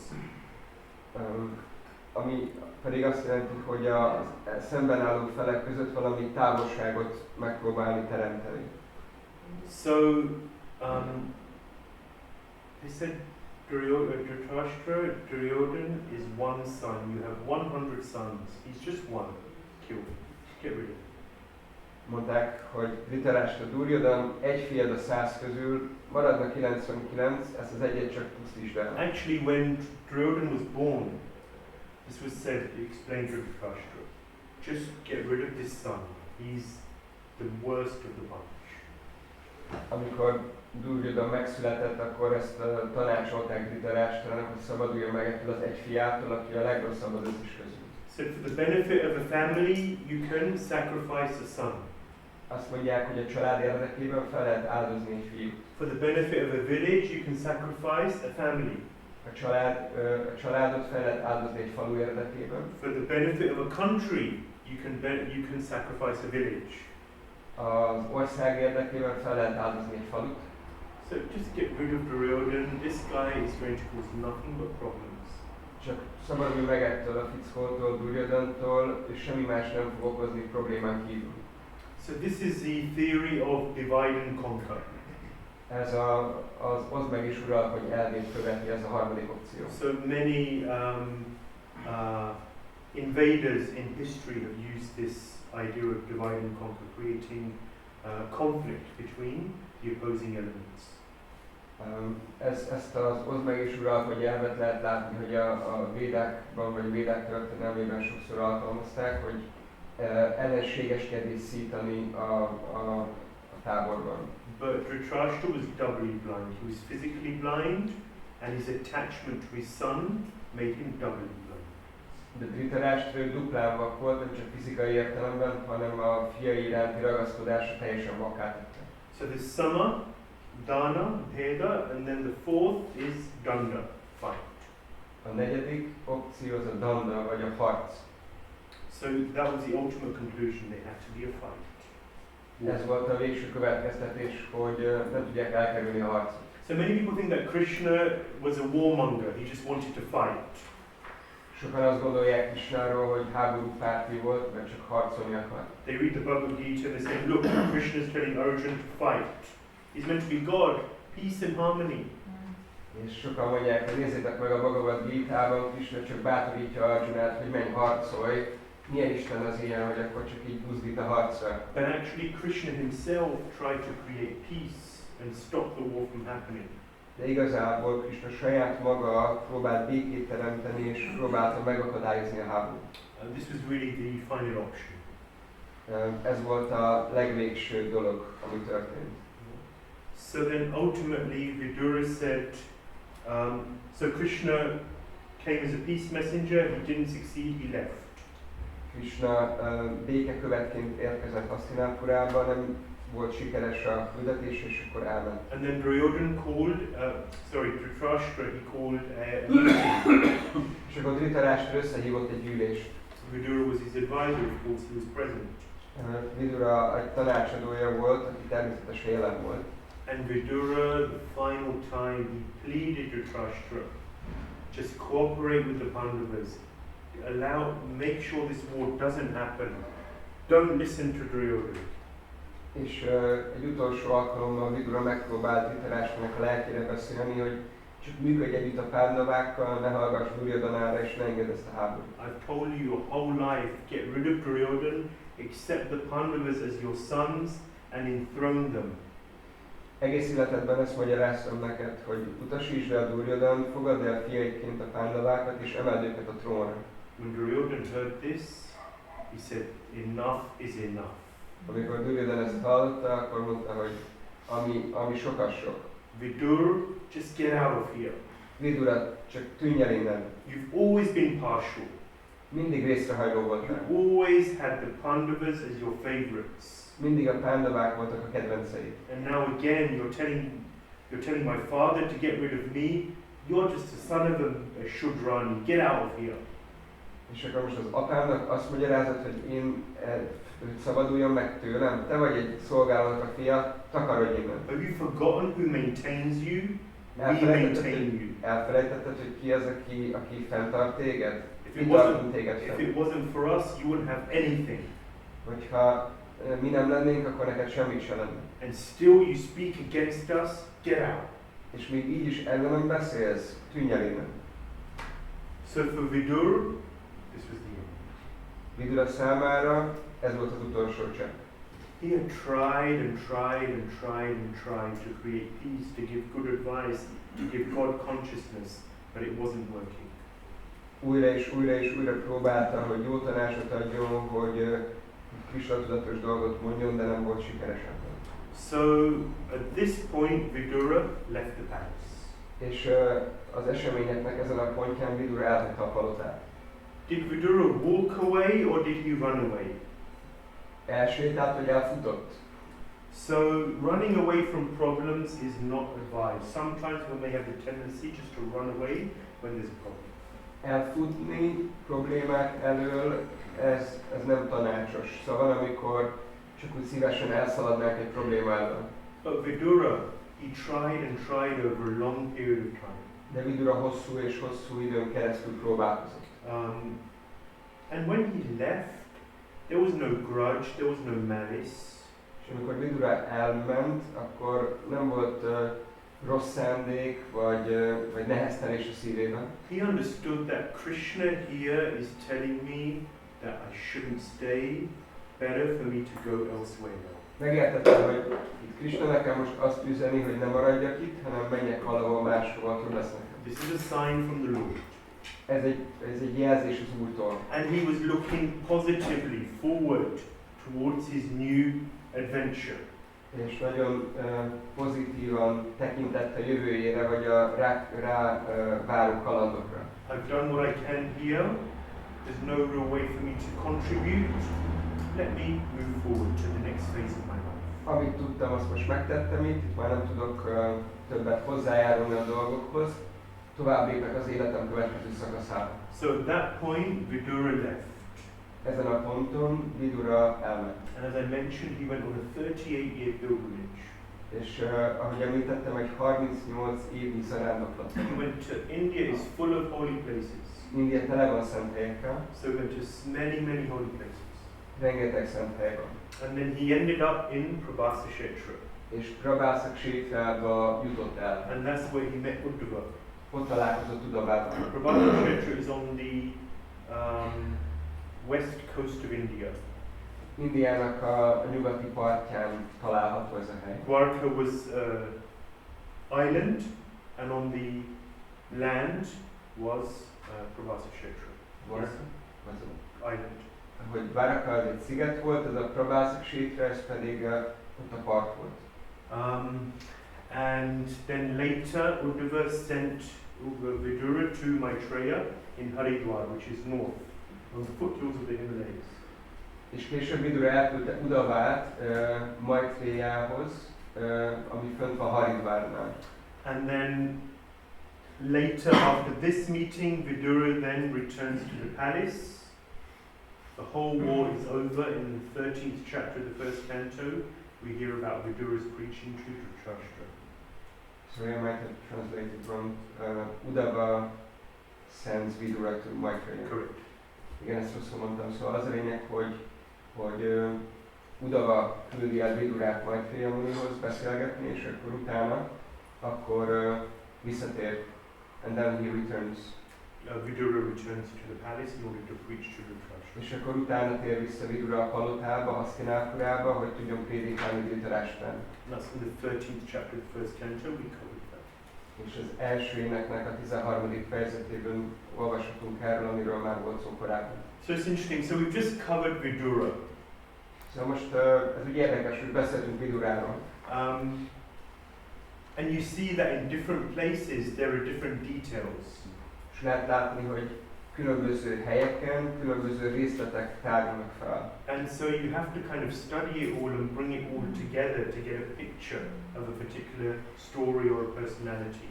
Lehet látni, hogy úgy össze kell rakni ezeket, vagy össze kell olvasni, hogy egy teljes képet kapjunk egy történetről, vagy egy adott szereplőről. This is the positive challenge of our scriptures. Ez a szentírásainknak a pozitív kihívása. It requires us to actually enter into this. Elvárja tőlünk, hogy igazából rászálljuk az időt, hogy úgy belemélyedjünk. It requires study. Megköveteli a tanulmányozást. And it requires an entrance into these topics. És megköveteli azt, hogy igazából belépjünk ezekbe a történetekbe. It's wonderful. Varázslatos. Things aren't chronological as we see. Ahogy látjuk, a dolgok nem kronológiai sorrendben követik egymást. But we have to try and enter a space where we're lost into these things. De meg kell próbálnunk belépnünk egy olyan térbe, ahol az idő megszűnik létezni. And we see this time and time again with you know, many different. So Krishna's disappearance I was speaking about. We hear a little bit here in the third canto, a little bit more at the beginning of the 11th canto, a little bit more at the end of the 11th canto, and then we kind of get a picture. Ugyanígy, ahogy beszéltem Krishna eltávozásáról, hogy a harmadik énekben hallunk róla egy picit, aztán a 11. ének elején, a 11. éneknek a végén, és akkor így kapunk egy teljes képet. Siddhanta boli chitta na karivalas iha haite Krishna lagi sutri brahmanas. Kaviraj Goswami says in the CC that one should not be lazy in considering the topics of Krishna. És dāsa Kaviraj Goswami mondja a Caitanya Charitamritában, hogy az embernek nem szabad lustának lenni, amikor Kṛṣṇáról szóló történeteket kell foglalkozni. So when Vidura leaves, he puts his bow at the entrance. Duryodhana is shouting at him, and he's gone. Amikor Vidura elhagyja a palotát, akkor az íját a palota ajtajába támasztja, Duryodhana kiabál vele, ő pedig csak elmegy. It's a determined face. Nagyon elszánt arccal. Yeah. It's described that there were two main turning points for the Kauravas. Azt mondják, hogy a Kauravák számára két nagy fordulópont volt. Two significant events which took place which really turned their future in this particular direction, in the direction that it went in. Két olyan jelentőségteljes esemény, ami abba az irányba fordította az eseményeket, amivel végül végződött. The first thing was the disrobing of Draupadi. Az első az Draupadinak a levetkőztetése volt. It's the most terrible, the most degraded activity ever to happen. Ez a legalávalóbb, a legszörnyűbb tett, ami valaha történt. And the second event was the removal of Vidura. És a második ilyen fordulópont, az pedig Vidurának a elküldése vagy eltávolítása volt. Vidura was such an emblem of piety, he had such spiritual acumen, he was keeping the Kauravas afloat. Vidura egy olyan emelkedett lelki személy volt, egy olyan jámbor személy volt, hogy ő tartotta a felszín fölött a Kauravákat. When he left, then things really declined. Amikor ő elment, onnantól igazából elindultak lefelé a dolgok. In the same way, the Ramayana is described that Ravana could have been defeated from the Dandakaranya forest. Ravana could have been defeated. Hogy Rámayanban is van arról szó, hogy Rávanát le lehetett volna győzni a Dandakaranya erdejéből is. But there was one personality who was keeping Ravana's kingdom afloat. De volt egy személyiség, aki fenntartotta Rávanának a birodalmát. And that was Ravana's brother, Vibhishan. És az pedig nem volt más, mint Rávanának az öccse Vibhishan. So when he left, then Ravana's days were numbered. Amikor ő otthagyta Lankát, akkor Rávanának a napjai meg voltak számolva. So Vidura was a saving grace for the Kauravas. Saving grace. Szóval Vidura volt a Kauraváknak a mencsvára, vagy igen. So Vidura met Uddhava. Vidura találkozott Uddhavával. Who is Uddhava? Kicsoda Uddhava? So this is Kṛṣna. Ez Kṛṣna. And this is Uddhava. Ez pedig Uddhava. Uddhava and Kṛṣna were very, very close. Uddhava és Kṛṣna nagyon közel álltak egymáshoz. Kṛṣna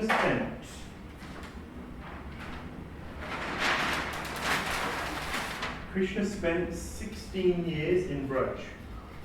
Kṛṣna 16 évet töltött Brajában.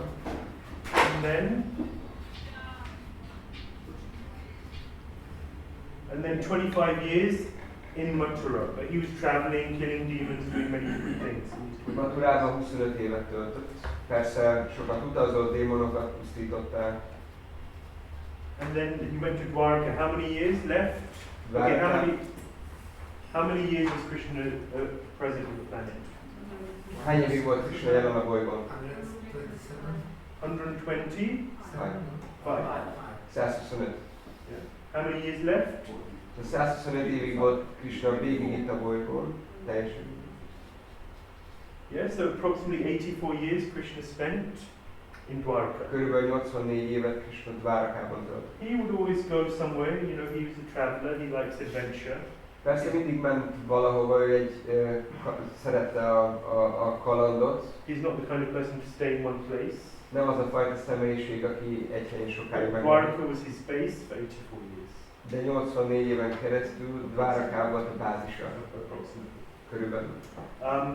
So Kṛṣna was in Vrindavan, and then he left. He killed Kamsa. Kṛṣna ugye Vrindában volt, aztán onnan elment, aztán megölte Kamszát. And then soon after he went to Gurukul on the Sandipani Muni. És akkor nem sokkal azután elment Sandipani Muninak Gurukulájára. In a place called Avanti, which is in modern day Madhya Pradesh. Elment Avantiba, ami napjainkban Andhra Pradesh jelenti. Madhya Pradesh. Madhya Pradesh. We have a temple in Ujjain. So next to Ujjain is Avanti. Ujjainban van egy templomunk, és Ujjain mellett van Avanti. So Krishna and Uddhava, not only were they cousins and best friends, but they looked alike. Nem csak, hogy legjobb barátok és rókatestvérek voltak, de hasonlítottak is nagyon egymásra. Same bluish, blackish color. Ugyanolyan kékes-feketés színe volt a bőrüknek. Same height, same stature. Ugyanolyan magasak voltak és testalkatúak. And they spent a lot of time after Krishna studied. Then they spent a lot of time together, especially in Dwarka. És Krishna tanulmányai végeztével akkor nagyon sok időt töltöttek együtt Dvárakában. They were cousins, just like Krishna and Arjuna were cousins. Ugyanúgy rókatestvérek voltak, ahogy Krishna és Arjuna is. And the connection there is Vasudev and Kunti. Ugye ott Vasudev és Kunti a kapcsolat. Also, Deva-Bhaga was another brother. Deva-Bhaga. Deva-Bhaga egy másik testvér volt. And his son was called Uddhava. És az ő fiát hívják Uddhavának.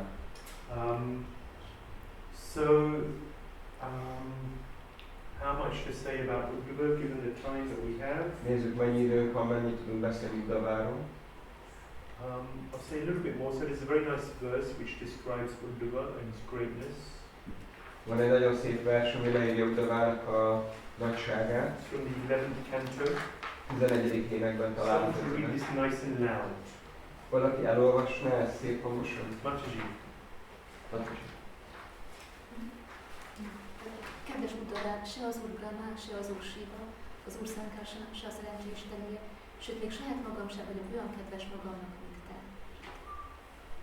So this is Krishna speaking to Uddhava. Ez Krishna mondja Uddhavának. So at the very end of Krishna's presence on this planet, he speaks the Uddhava Gita, just before he leaves the planet. Mielőtt Krishna elhagyná ezt a bolygót, közvetlenül azelőtt Krishna elbeszéli az Uddhava Gitát. In Prabhas. Prabhasában. And so this is Krishna speaking directly to Uddhava, that not Brahma, not Shiva, not Sankarsana, not even Lakshmi, you're the most dear devotee. Ez Krishna közvetlenül Uddhavának mondja, hogy az Úr Brahma, az Úr Shiva, Sankarsana, szerencse istenője, egyikük sem olyan kedves baktám, mint amilyen te vagy. So Uddhava, you're so dear to me. Uddhava, te annyira kedves vagy a számomra. Bhavan is used here, means you. Bhavan szót használja itt, ami azt jelenti, hogy te. Srila Swami says that actually what Krishna is saying is that my devotee. It's more broad, because Uddhava's right there, he's saying it's Uddhava, but really he means his devotee. And this is how it's used by the Acharyas often, this verse. Srila Swami azt mondja, hogy ezt közvetlenül Uddhavának mondja, de mivel baktát jelent, akkor általános értelemben használja, és az ácsárják általánosságban így használja. But still it emphasizes that Uddhava is very, very dear to Krishna. De még mindig hangsúlyozza ez azt, hogy Krishnának mennyire kedves Uddhava. At the same time, Uddhava is in Dwarka. Ugyanakkor ezzel egy időben Uddhava Dvárakában van. Dwarka is a wonderful place. Dváraka egy csodálatos hely, but it's not Vrindavan. de nem Vrindában. So Uddhava was a shishya, a disciple of Brihaspati. Uddhava ő Brihaspatinak volt a tanítvány, a sisjája. Brihaspati is the guru of the demigods. Brihaspati a félisteneknek a tanítomasta. He's a gyani. Egy gyáni. So he gave Uddhava gyan. Ő Uddhavának tudást, gyánt adott. But gyan is not prema. De a gyán az nem préma. So Uddhava's understanding, he was living in Dwarka, he was spending a lot of time with Krishna, but the Dwarkavasis didn't quite understand Krishna. Szóval Uddhavának volt tudása, meg ott élt Dvárakában Krishnával, de pont ezért, mert Dvárakában volt, akkor nem volt valódi tudása So Krishnával. Krishna was in Dwarka, and sometimes he would, in the middle of the night, he would just be calling out the names of the Vrajavasis. És amikor Kṛṣna ott volt Dvárakában, akkor volt, hogy az éjszaka kellős közepén a Vrajavasik neveit mondogatta. And they were wondering, why is he calling out Radha? Why is he saying Yashoda? Why is he saying Nanda Maharaj? Why is he calling out these names? És így ezen tanakodtak, nem értették, hogy miért mondja ezt, hogy Rádhá, Yashoda, Nanda Maharaj. Aren't we enough? Mi nem vagyunk elegek? Why is he so attached to these Vrajavasis? Miért ragaszkodik annyira ezekhez a Vrajavasikhoz? These village people. Ezekhez a falusi emberekhez. We have this wonderful palace here, we have such wonderful comforts and pastimes. Amikor itt vannak ezek a gyönyörű és csodálatos paloták, és annyi keftelésre van lehetőség. What's so special about these Vrajavasis? Mi olyan különleges ezekben a Vrajavasikban? So Uddhava was great, but on one occasion Kṛṣna said, Uddhava, please help me. Szóval Uddhavát egy alkalommal Kṛṣna megkérte, hogy kedves Uddhavám, segíts nekem. I really miss the Vrajavasis. I know and I feel that the Vrajavasis really miss me. Nagyon hiányoznak nekem a Vrajavasik, és tudom, érzem, hogy a Vrajavasiknak is nagyon hiányzom. Please go there with the message of love from my heart. Kérlek, akkor menj el hozzájuk a szívem szeretetének üzenetével. And Kṛṣna wrote letters to each of the Vrajavasis. És Kṛṣna minden Vrajavasinak írt egy levelet. And he sent Uddhava as a messenger. És Uddhavát küldte hírvívőként, egy küldöncként. Actually, because Uddhava was a jnani, he had this Gyan Mishra in his heart, Kṛṣna sent him there to crush his pride. De igazából Uddhava egy jnani volt, ott volt neki a tudás, de ezért volt benne egy büszkeség, és Kṛṣna azért küldte őt oda, hogy összetörje a büszkeségét. They didn't understand the greatness of the Vrajavasis. Mert nem értették a Vrajavasiknak a nagyszerűségét. Not even Uddhava. Még Uddhava sem. So Kṛṣna wanted to crush the pride of Uddhava because then he was fertile soil to develop prema. Kṛṣna össze akarta törni Uddhavának a büszkeségét. Miért? Azért, mert hogyha összetöri neki, akkor az már egy termékeny föld a prémának. Pride blocks prema. Mert a büszkeség meggátolja, megakadályozza a prémát. Pride blocks the development of bhakti. A büszkeség az megakadályozza a bhaktinak a fejlődését. Shri was saying that he's seen many devotees stay in Krishna consciousness, even devotees with faults, but there's one fault that he's seen which doesn't allow devotees to stay in that pride. Mondta Śrīmad-Bhāgavatam Maharaj, hogy baktákat látott bakták társaságában maradni különböző hibákkal, de van egy hiba vagy egy hiányosság, ami nem engedi meg, hogy valaki a bakták társaságában maradjon, és ez a büszkeség. So when Uddhava went to Vrindavan, he first went to Nanda and Yashoda. Amikor Uddhava elment először Vrindavanba, akkor először Nandához és Yashodához ment. And Yashoda was as thin as a stick. És Yashoda olyan vékony volt, mint egy bot. Her hair was so disheveled. Össze volt huszálódva a haja. And her eyes were just, because they're crying so much. És a szemei pedig teljesen ki voltak sírva, mert annyit sírt. Vrindavan was just so, everyone was so depressed. Akkor Vrindavan nagyon lehangoló volt, mindenki nagyon depresszív állapotban volt. So Uddhava just went and he said, why is everyone crying? Why is everyone so depressed here? Uddhava meg oda ment és kérdezte, miért sír mindenki, miért depressziós mindenki? And they said, Kṛṣna. Mondták, hogy Kṛṣna. We miss Kṛṣna. Hiányzik Kṛṣna. And then Uddhava was a jnani, so he said, Kṛṣna. Kṛṣna is everywhere. He's the Supreme Personality of Godhead. Every atom is Kṛṣna. Uddhava jnani volt, mondta, hogy Kṛṣna mindenhol ott van, minden atomban benne van Kṛṣna. What's the need to cry? You see Kṛṣna everywhere. Nincs szükség arra, hogy sírjatok, látjátok Kṛṣnát mindenhol. Nanda Maharaj said, stop it, be quiet, what are you talking about? Nanda Maharaj mondta, hogy fejezd ezt be, hagyd abba, miről beszélsz? Kṛṣna is our son. Kṛṣna a mi fiúnk. God, everywhere, he's our son, and he's not here.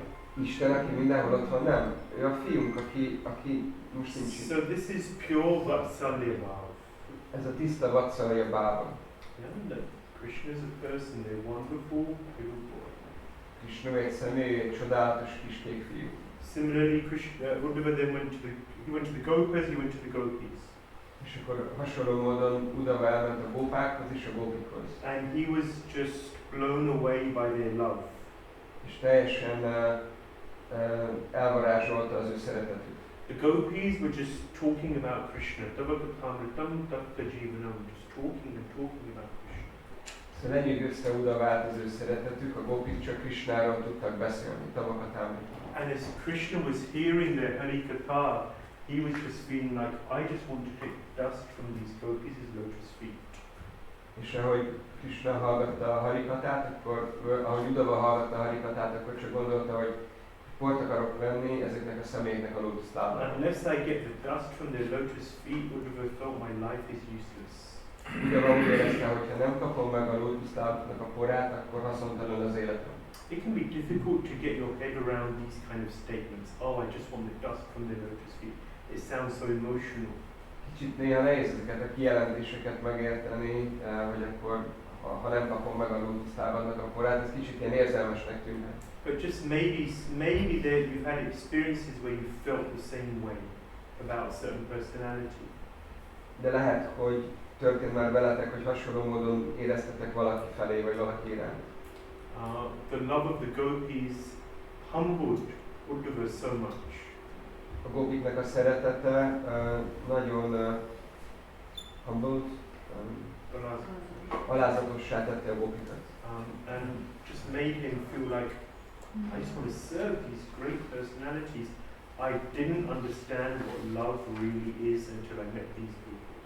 És Udava úgy érezte, hogy nem akarok már csak szolgálni ezeket a személyeket, nem is értettem, hogy mit jelent valóban a szeretet, amíg nem találkoztam velük. I thought I loved Krishna. Én azt gondoltam, hogy én szeretem Krishnát. This is just another realm of love. De ez, amit itt látok, ez a szeretetnek egy más szintje, egy más világa. So Uddhava was beginning to understand why Krishna sent him there. Udava kezdte megérteni, Krishna miért küldte őt oda. And then ultimately Uddhava meets Śrīmati Radharani. És végül Udava találkozik Śrīmati Radharanival. In the 47th chapter of the 10th canto, we hear the Brahmaragi, the song of the bumblebee, or song to the bumblebee. A 10. ének 47. fejezetében halljuk a méhecskéhez szóló dalt. Uddhava is a witness. Udava, ő a szemtanú. Radharani sees a bumblebee. Radharani lát egy méhecskét. And the bumblebee is called Madhu. És a méhet úgy hívják, hogy Madhu. Because he's always looking for honey. Mert mindig a mézet keresi. And Krishna is called Madhusudan. Krishnának pedig az egyik neve Madhusudan. And therefore sometimes is also referred to as Madhu. És néha ezért rá is úgy utalnak, hogy Madhu. And so when Radharani sees this bumblebee, she's so absorbed in separation from Krishna that she begins to see the bumblebee as Krishna. És amikor Śrīmati Radharani meglátja ezt a méhecskét, akkor annyira el van merülve a Krishnáról szóló gondolatokban, hogy azt gondolja, hogy ez a méhecske, ez Krishna. And then she begins to curse the bumblebee. És akkor elkezdi áthozni a méhecskét. You promised you'd come back and you didn't fulfill your promise. You spent such a long time away. Where have you been? What have you been doing? Cheating on me again. Megígérted, hogy visszajössz, és nem jöttél vissza annyi időn keresztül. Hol jártál eddig? Megint biztos megcsaltál. And then she calms down and then she starts showing him love and affection. És akkor úgy megnyugszik Śrīmati Radharani, és elkezdi kifejezni a szeretetét és a ragaszkodását. And then she goes off again, getting really angry, and then calms down. És akkor megint kibukik, akkor megint kimutatja a dühét, aztán megint lecsillapodik. So this, the Acharya describes, is called Chitra Jalpa. It's the mad talks of Śrīmati Radharani. It's a state of ecstasy that only she reaches. Szóval ezt az ácsáryák úgy mondják, hogy ez a szélsőséges beszéd, ez az extázisnak egy szintje, amit csak Śrīmati Radharani ér el. And Uddhava is just, he's amazed at the love of the parents, of Nanda and Yashoda. Udavát teljesen lenyűgözi a szülőknek, Nandának és Yashodának a szeretete. He's even more amazed when he sees the gopis. De még jobban megdöbben attól, amikor látja a gópikat. And when he sees Śrīmati Radharani's ecstasy, her love, her mahabhav, he's just blown away, can't. De amikor látja Śrīmati Radharánit, az ő extázisát, az ő Mahabháváját, akkor teljesen kész van. Krishna sent him to console the Vrajavasis. Krsna azért küldte őt, hogy megbékítse, vagy megnyugtassa a Vrajavasikat. So stop crying, don't worry.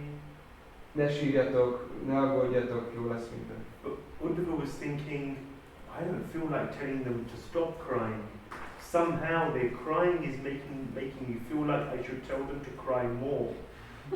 De Uddhava azt gondolta, hogy úgy érzem, hogy nekem nem azt kéne nekik mondanom, hogy ne sírjanak, mert hogy a sírásuk arra készített, hogy azt mondjam nekik, hogy sírjatok még jobban. Because this crying, this viraha, this separation, this is really the essence of spiritual life.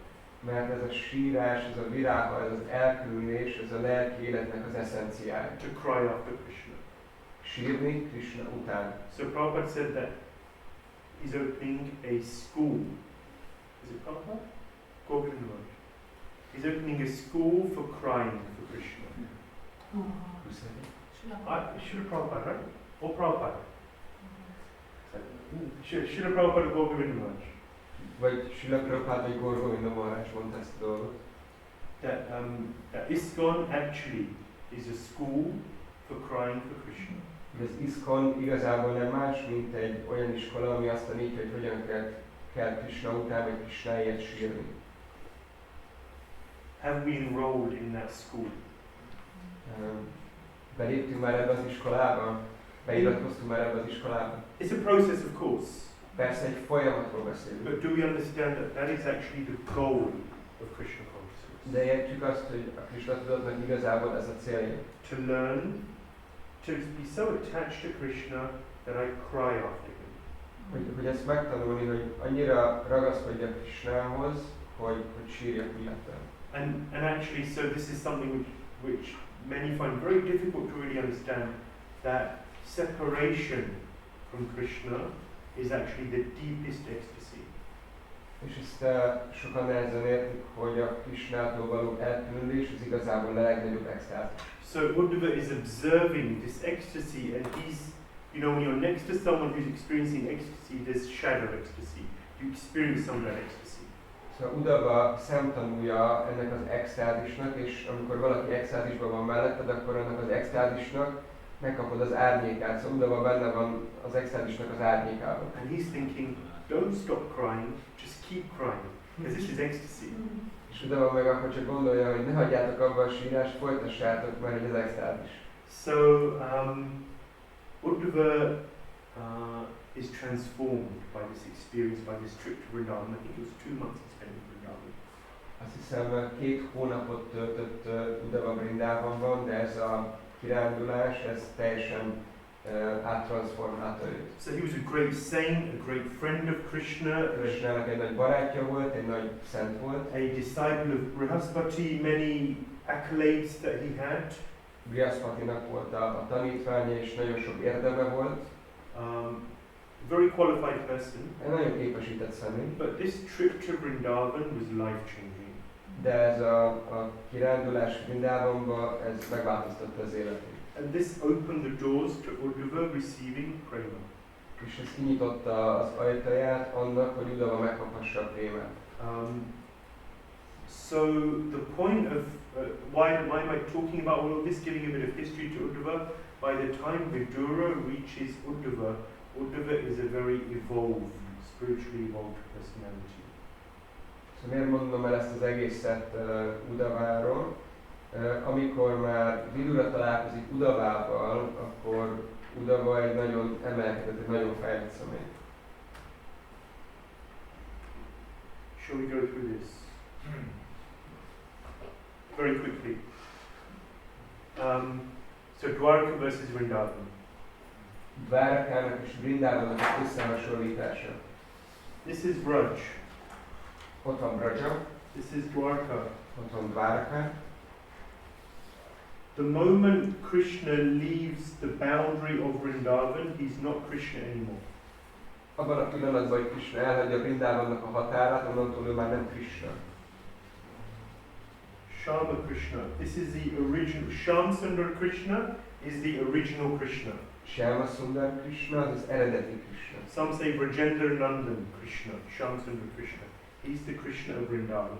Brajendra-Nandanának is hívják, de Shyāma-Sundar Kṛṣna ez az eredeti Kṛṣna. The atmosphere and environment of Vrindavan, the love of the devotees, the love of every animate and inanimate object in Vrindavan is very, very special.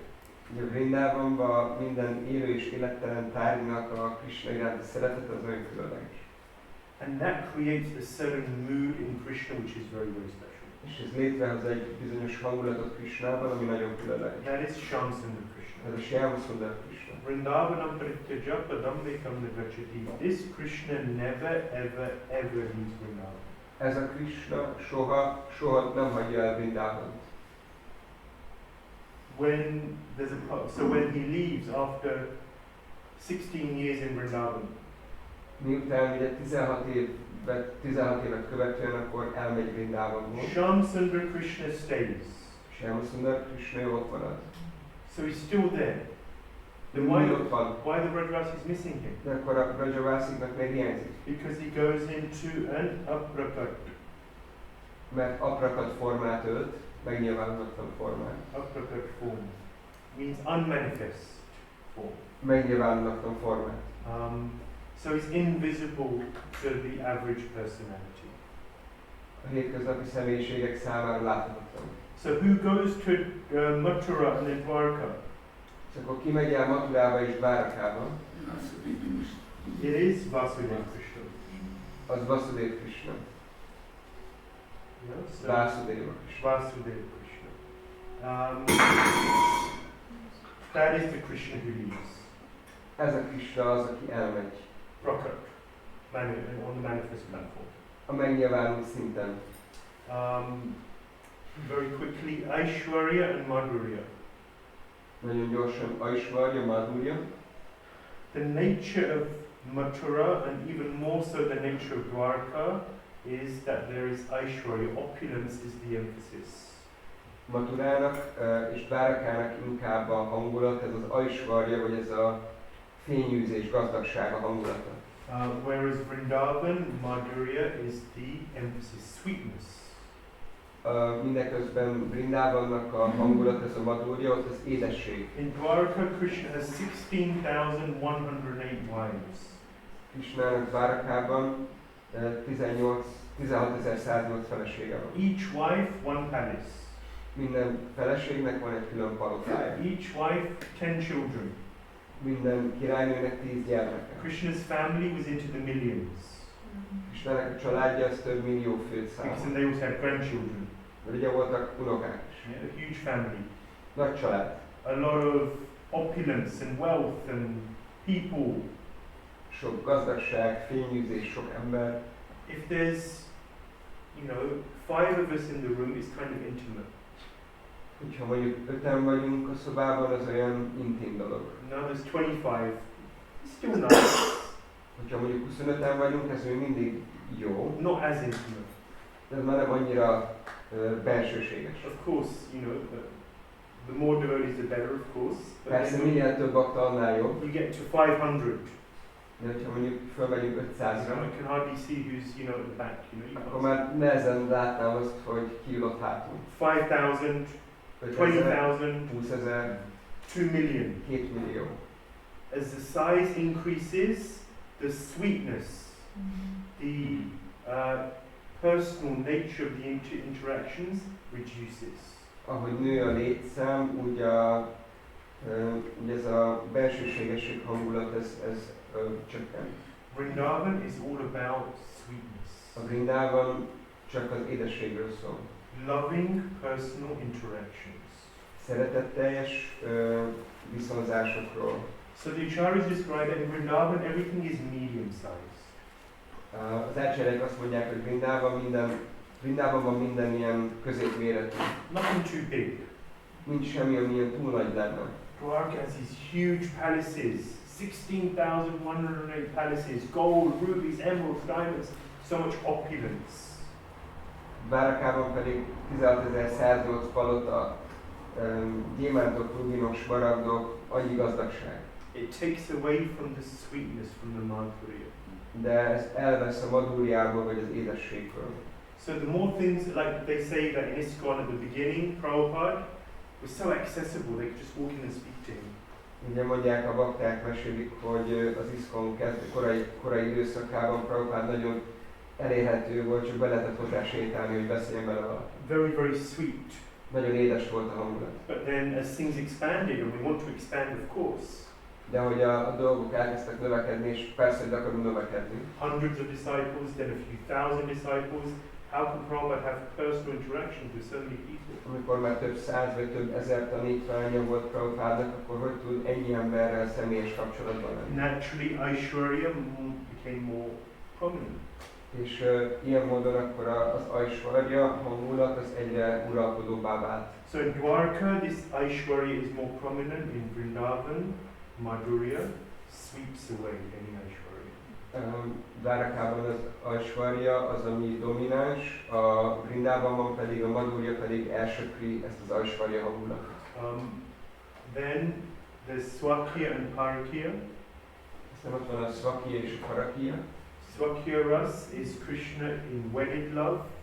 A Swakya az Krishnának a szerelmi kettelései a házastársaival. In Dwarka, this is his wives. Dvárakában ez a feleségeit jelenti. In Vrindavan, it's all about Parakya bhav. Vrindában pedig a Parakya bhávról szól. And unless you're Jiva Goswami.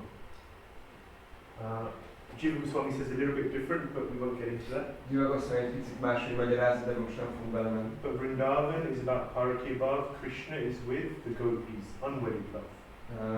Vrindában Krishna a gópikkal van, ami nem házastársi kapcsolatot jelent. And then one thing which we see continuously in all of these pastimes is separation and union. És amit ezekben a kettelésekben folyamatosan látunk, hogy amikkel találkozunk, ez az együttlét és elkülönülés. Krishna Sangati, the coming and goings of Krishna. Krishna Sangati, amikor Krishna jön és Krishna megy. He sometimes comes and everyone's blissful, and then he sometimes goes. Néha Krishna jön és akkor mindenki boldog, néha pedig elmegy és akkor mindenki szomorú. Rupa Goswami was writing his books Rupa Goswami írta a könyveit. under a tree at Tirkadamba. Tirkadambánál egy fa alatt. Nectar Devotion, he wrote Lita Madhava, Vidagda Madhava also, and he took I think 25 years writing these books. Írta az odaadás nektárját, a Lalita Madhavát, a Vidagda Madhavát, azt hiszem 25 évébe telt megírni ezeket a könyveket. Long time. Hosszú Now idő. when he was writing about Sambhoga, union. Amikor írt, akkor erről szambhogáról vagy találkozásról, egyesülésről írt. And the tree began to blossom, leaves, flowers. És a fa elkezdett virágozni, jöttek a levelei és a virágok. And then he began to write about Vipralamba, sad, sorrow, separation. És amikor elkezdett írni a Vipralambáról, ami az elkülönülést vagy fájdalmat jelent. And all the leaves and the flowers drooped and fell off the tree.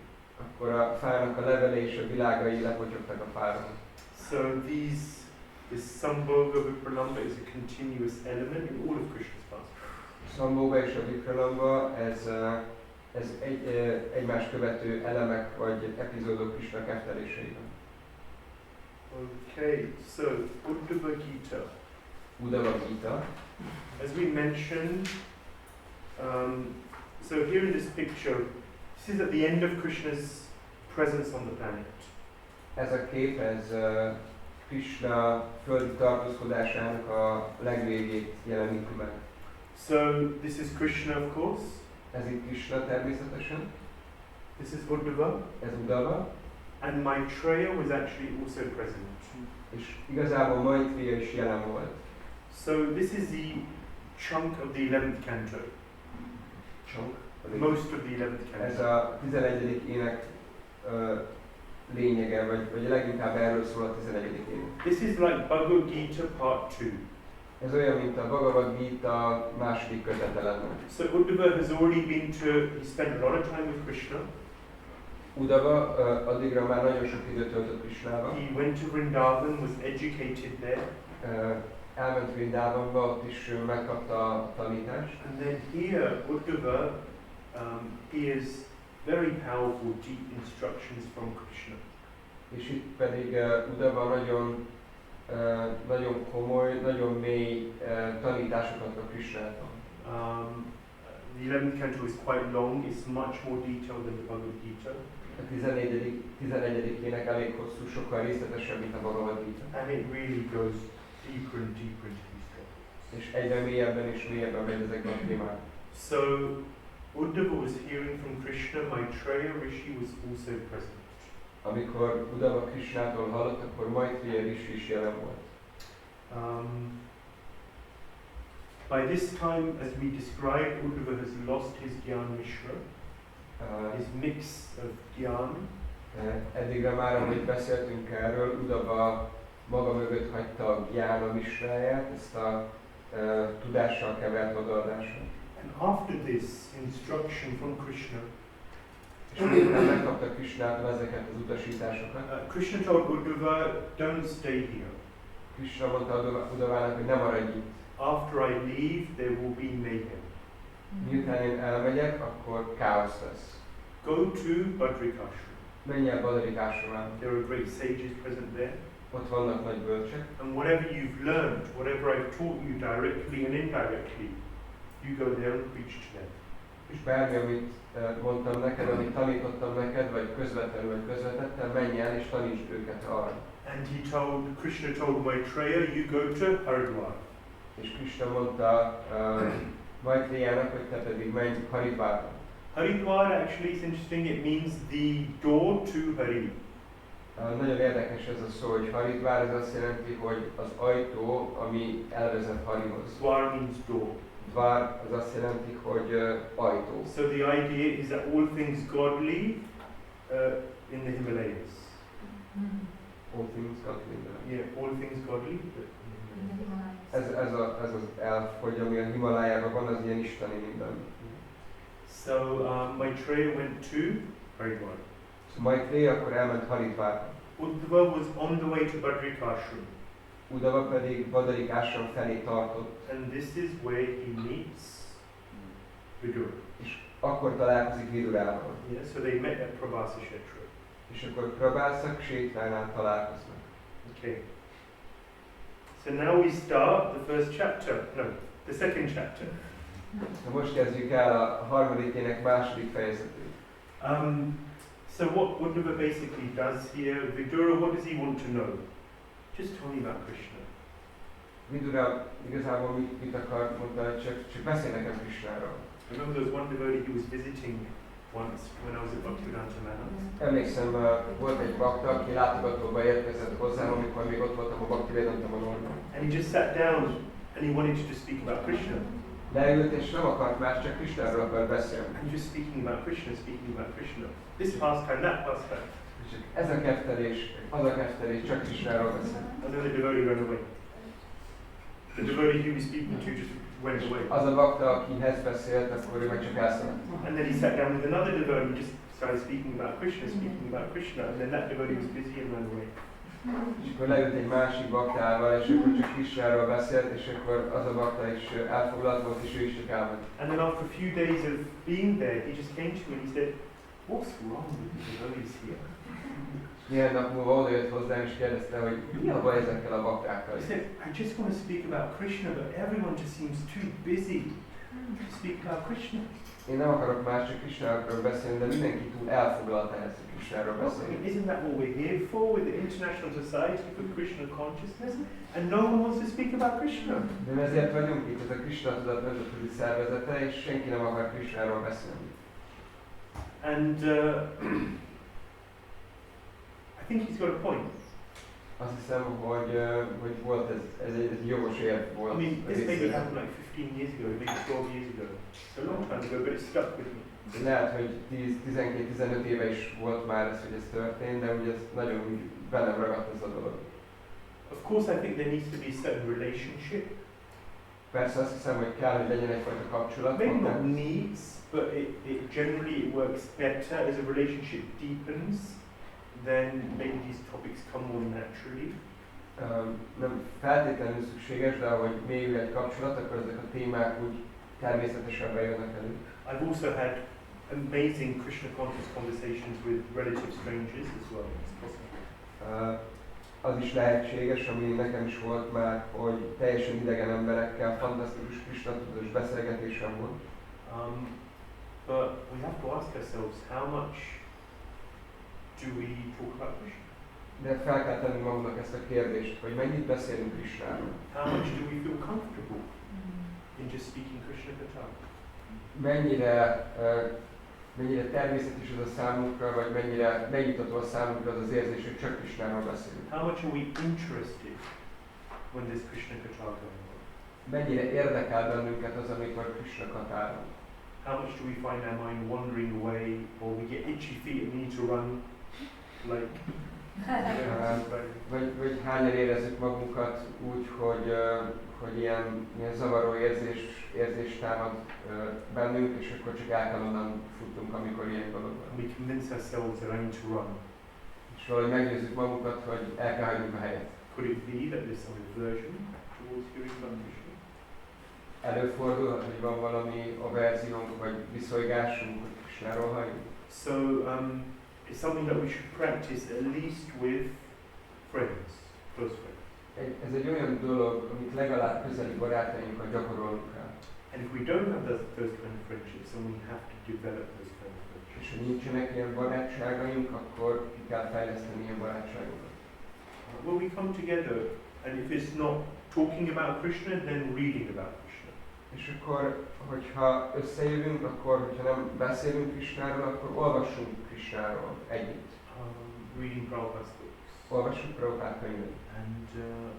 And that's what devotees do. Tushyanti cha anumanti cha, they find great satisfaction in doing so. És ez az, amit bakták csinálnak, Tushyanti cha anumanti cha, hogy nagy elégedettséget merítenek abból, amikor Krishnáról beszélnek. At the beginning it may be an austerity. És lehet, hogy az elején vagy kezdetben ez lemondásnak tűnik. At the beginning it may feel artificial.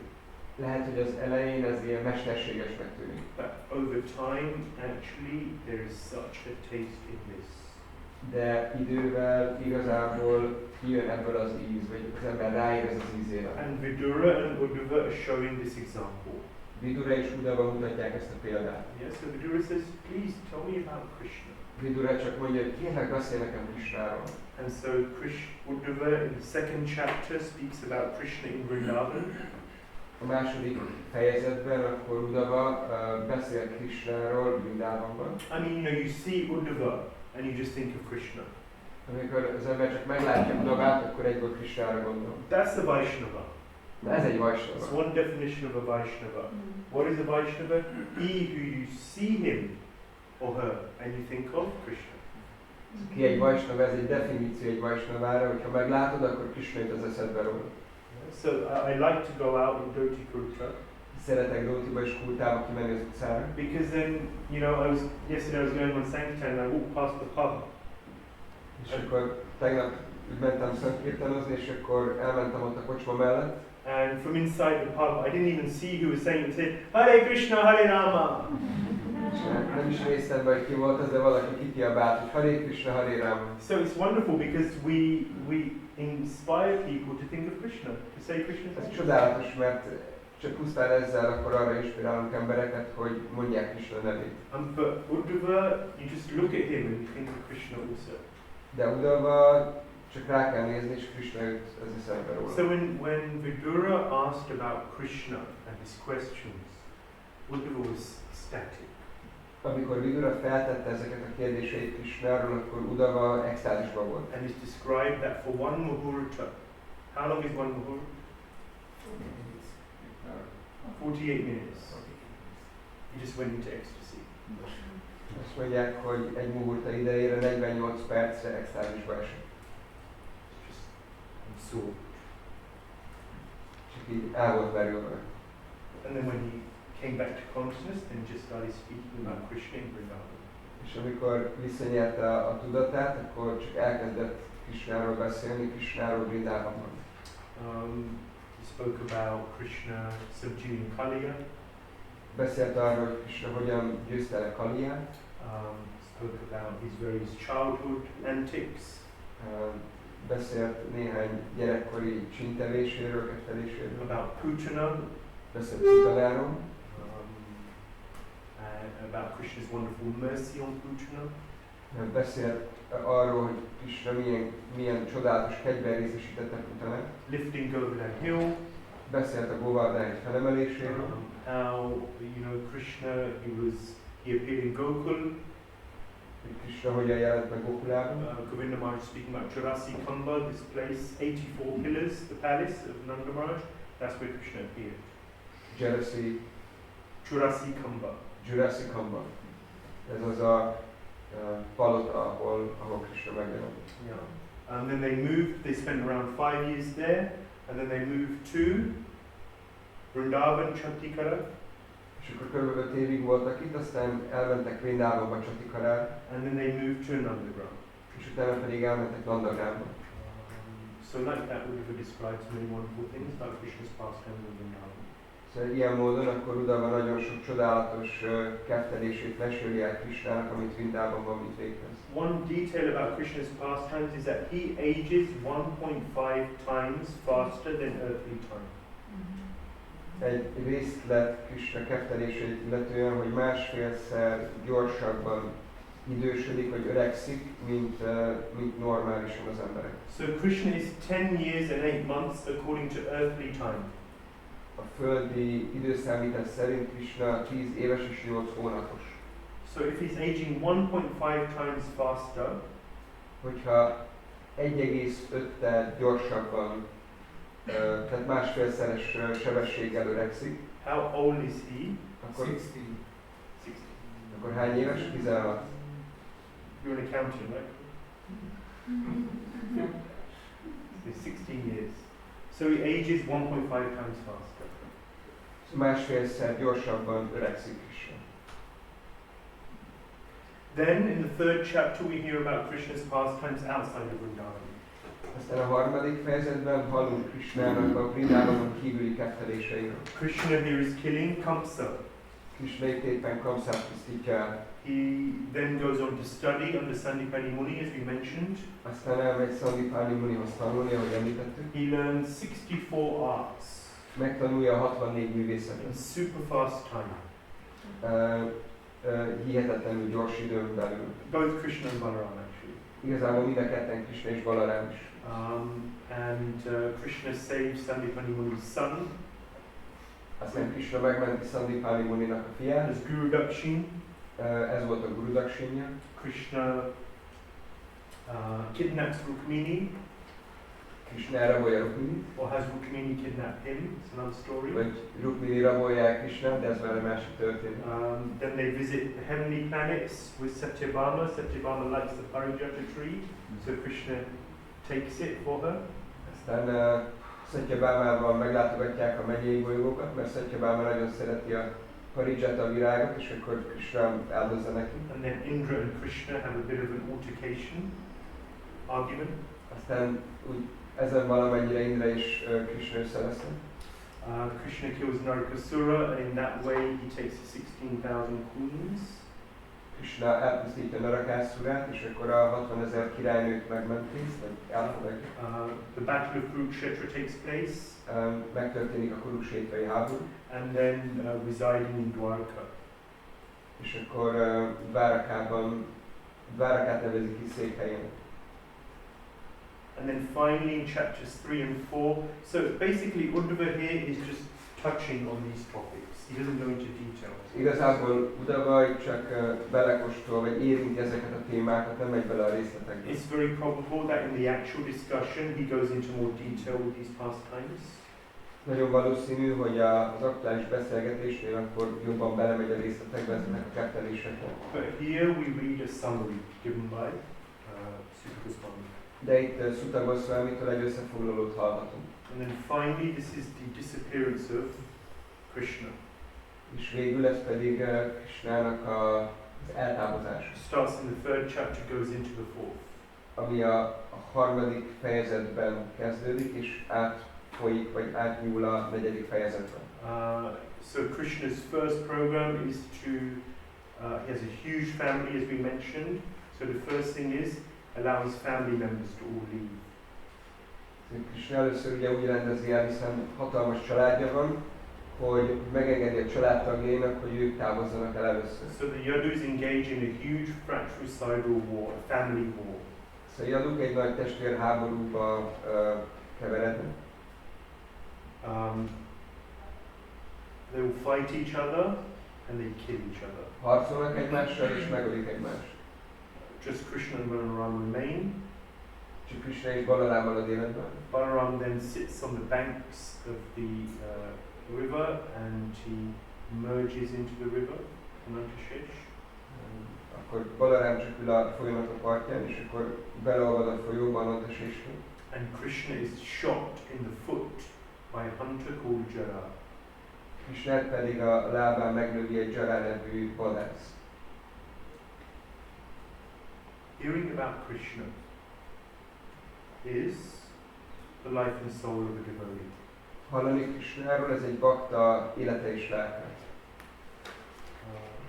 Diyamaji, can you read? Nice and loud.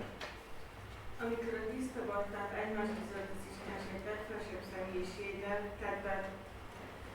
tetteléséről és cselekedetéről beszélgetnek, az rendkívül kellemes és kellemes a fülnek és a szívnek, s végtelen elégedettségen nyújt ki.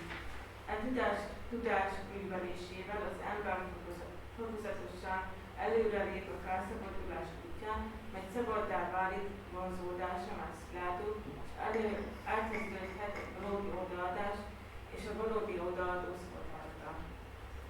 So what is the fruit of hearing Krishna Katha? Szóval mi egy gyümölcs annak, amikor halljuk a Krishna katát? Shraddha, real faith developing in the heart. Valódi hit fejlődik ki a szívben. What, so I just hear about the stories of a little boy and faith will develop in my heart? Hallani egy kisfiúnak a történeteiről és hit támad a szívemben? Hearing about topics of Krishna is not an ordinary activity. Krishnáról szóló történeteket hallgatni az nem egy közönséges cselekedet. They have a transcendental effect on the heart and mind. Transzcendentális hatása van az elmére és a szívre. So real faith develops, then rati, taste. Valódi hit támad, és akkor ott lesz a rati vagy az íz. Taste and attraction. Az íz és a ragaszkodás. And then bhakti. Igazi, real bhakti means prema. És akkor abból jön a bhakti, az igazi bhakti, ami azt jelenti, hogy préma. So this is the fruit of hearing about Krishna. Very famous verse, a beautiful verse. Ez egy gyümölcse annak, hogyha hallunk Krishnáról, ez egy nagyon csodálatos, nagyon híres vers. And just by hearing about Krishna, the idea is that we develop an attraction and ultimately fall in love with Krishna. És a lényeg az, hogy ha minél többet hallunk Krishnáról, annál jobban megismerjük, és annál jobban beleszeretünk Krishnába. So after hearing all of this about Krishna, Vidura wants to hear more. Miután mindezeket hallotta, akkor Udavától, akkor Vidura még többet szeretne hallani. Because he says, okay, so please tell me more about what Krishna told you, Prabhas. És akkor mondja neki, hogy jó, de kérlek, akkor mondjál nekem többet abból, amit Krishna mondott neked Prabhászában. I want to hear what Krishna shared with you. That sounds like a deep conversation. Akarom hallani, hogy Krishna mit mondott neked, ez egy ilyen mély beszélgetésnek tűnhet. At that point, Uddhava says, I think you should move on. És ezen a ponton akkor Uddhava azt mondja neki, hogy azt hiszem, hogy tovább kell menned. Because, good reason, there is a greater personality in I. Azért, mert, és ez egy jó ok, azért, mert van egy emelkedettebb személyiség a vonalban. Krishna was instructing me Uddhava Gita, and it was amazing, it was wonderful. Krishna elmondta nekem az Uddhava Gitát, és ez fantasztikus volt, csodálatos. But there was another personality who was also present. De volt egy másik személyiség, aki jelen volt a And beszélgetésen. that person is Maitreya Rishi. És ez a személyiség nem más, mint Maitreya Rishi. And he's not too far away. És nincs is túl messze. He's in Haridwar.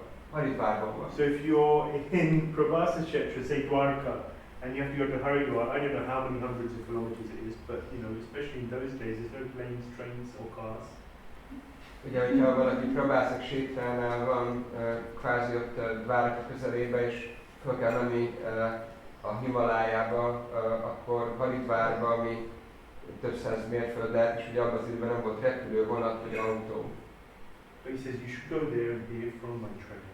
De mondja neki, hogy menj el oda, és halljál Maitreyától. And he will tell you about the conversation that we had with Krishna. És ő majd elmondja neked, hogy milyen beszélgetést folytattunk Krishnával. So Prabhupada makes a very important point in the purport to this famous purport. Van egy nagyon híres magyarázat itt Prabhupádtól, és nagyon fontos pontra világít rá Prabhupád. He says that Uddhava here is showing a very wonderful example. He doesn't want to commit an aparad, an offense. Prabhupád mondja, hogy itt Uddhava egy nagyon szép elvet mutat, mert nem akar sértést elkövetni. And the particular offense here is called Maryada Vyatikrama, to instruct someone in the presence of a senior. Ez Maryada Vyatikramának nevezik ezt a fajta sértést, ami azt jelenti, hogy tanítást adni, vagy utasítást adni egy feljebb való jelenlétében. So Maitreya was hundreds of kilometers away, but he was present. Ugye Maitreya ő több száz kilométer távolságban volt, de jelen volt. And therefore Uddhava didn't want to commit the offense of saying, okay, well this is what we know, he's close, speak to him, go to him. Szóval Uddhava akkor nem akart sértést elkövetni, nem mondta neki, hogy Vidura, hát ő közel van, csak megy oda, hallját tőle.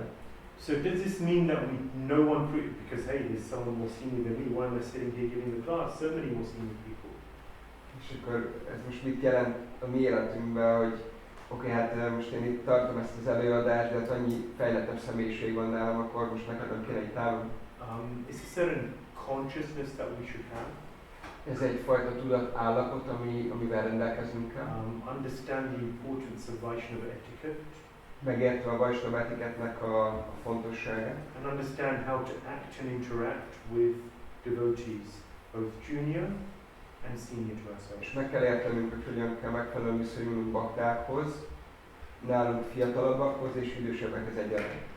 So I wanted to say more on this. Erről többet szerettem volna mondani. And something about this as well. És erről is. But I won't.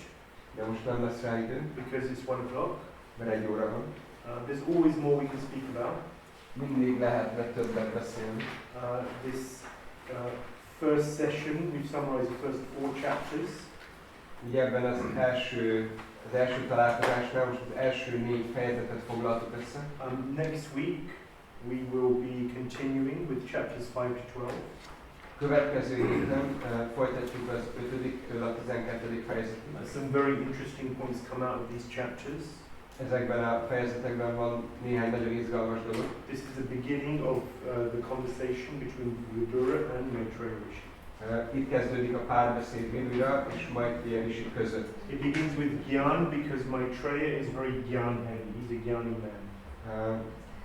Gyánnal kezdődik, mert Maitreya ő egy gyáni személy. But it becomes very sweet as well if you'll see it. De nagyon édessé válik, hogy fogjátok majd látni. I hope that devotees have a chance to read these chapters for themselves. Bízom benne, hogy baktáknak lesz ideje elolvasni ezeket a fejezeteket. We haven't had much time for questions, for that I apologize. Elnézést kérek, most nincs időm kérdésekre. But I'll make sure there's more time next week. De majd biztosítok időt a kérdésekre jövő héten. I thank everyone for your attention. Köszönöm szépen a figyelmeteket. And I wish you a wonderful Krishna conscious week. Kívánok nektek egy csodálatos Krishna tudatos hetet. And look forward to seeing everyone next week. És várok benneteket szeretettel a jövő héten. Śrīmad-Bhāgavatam ki Jai! Történetek Kṛṣṇáról ki Jai! Bhuvana Sundar Shri Radha Shyam Sundar ki Jai! Prabhupada ki Jai! Jai Gopinath Ānanda Caitanya Prabhu ki Jai! Gaur Bhaktivinoda ki Jai!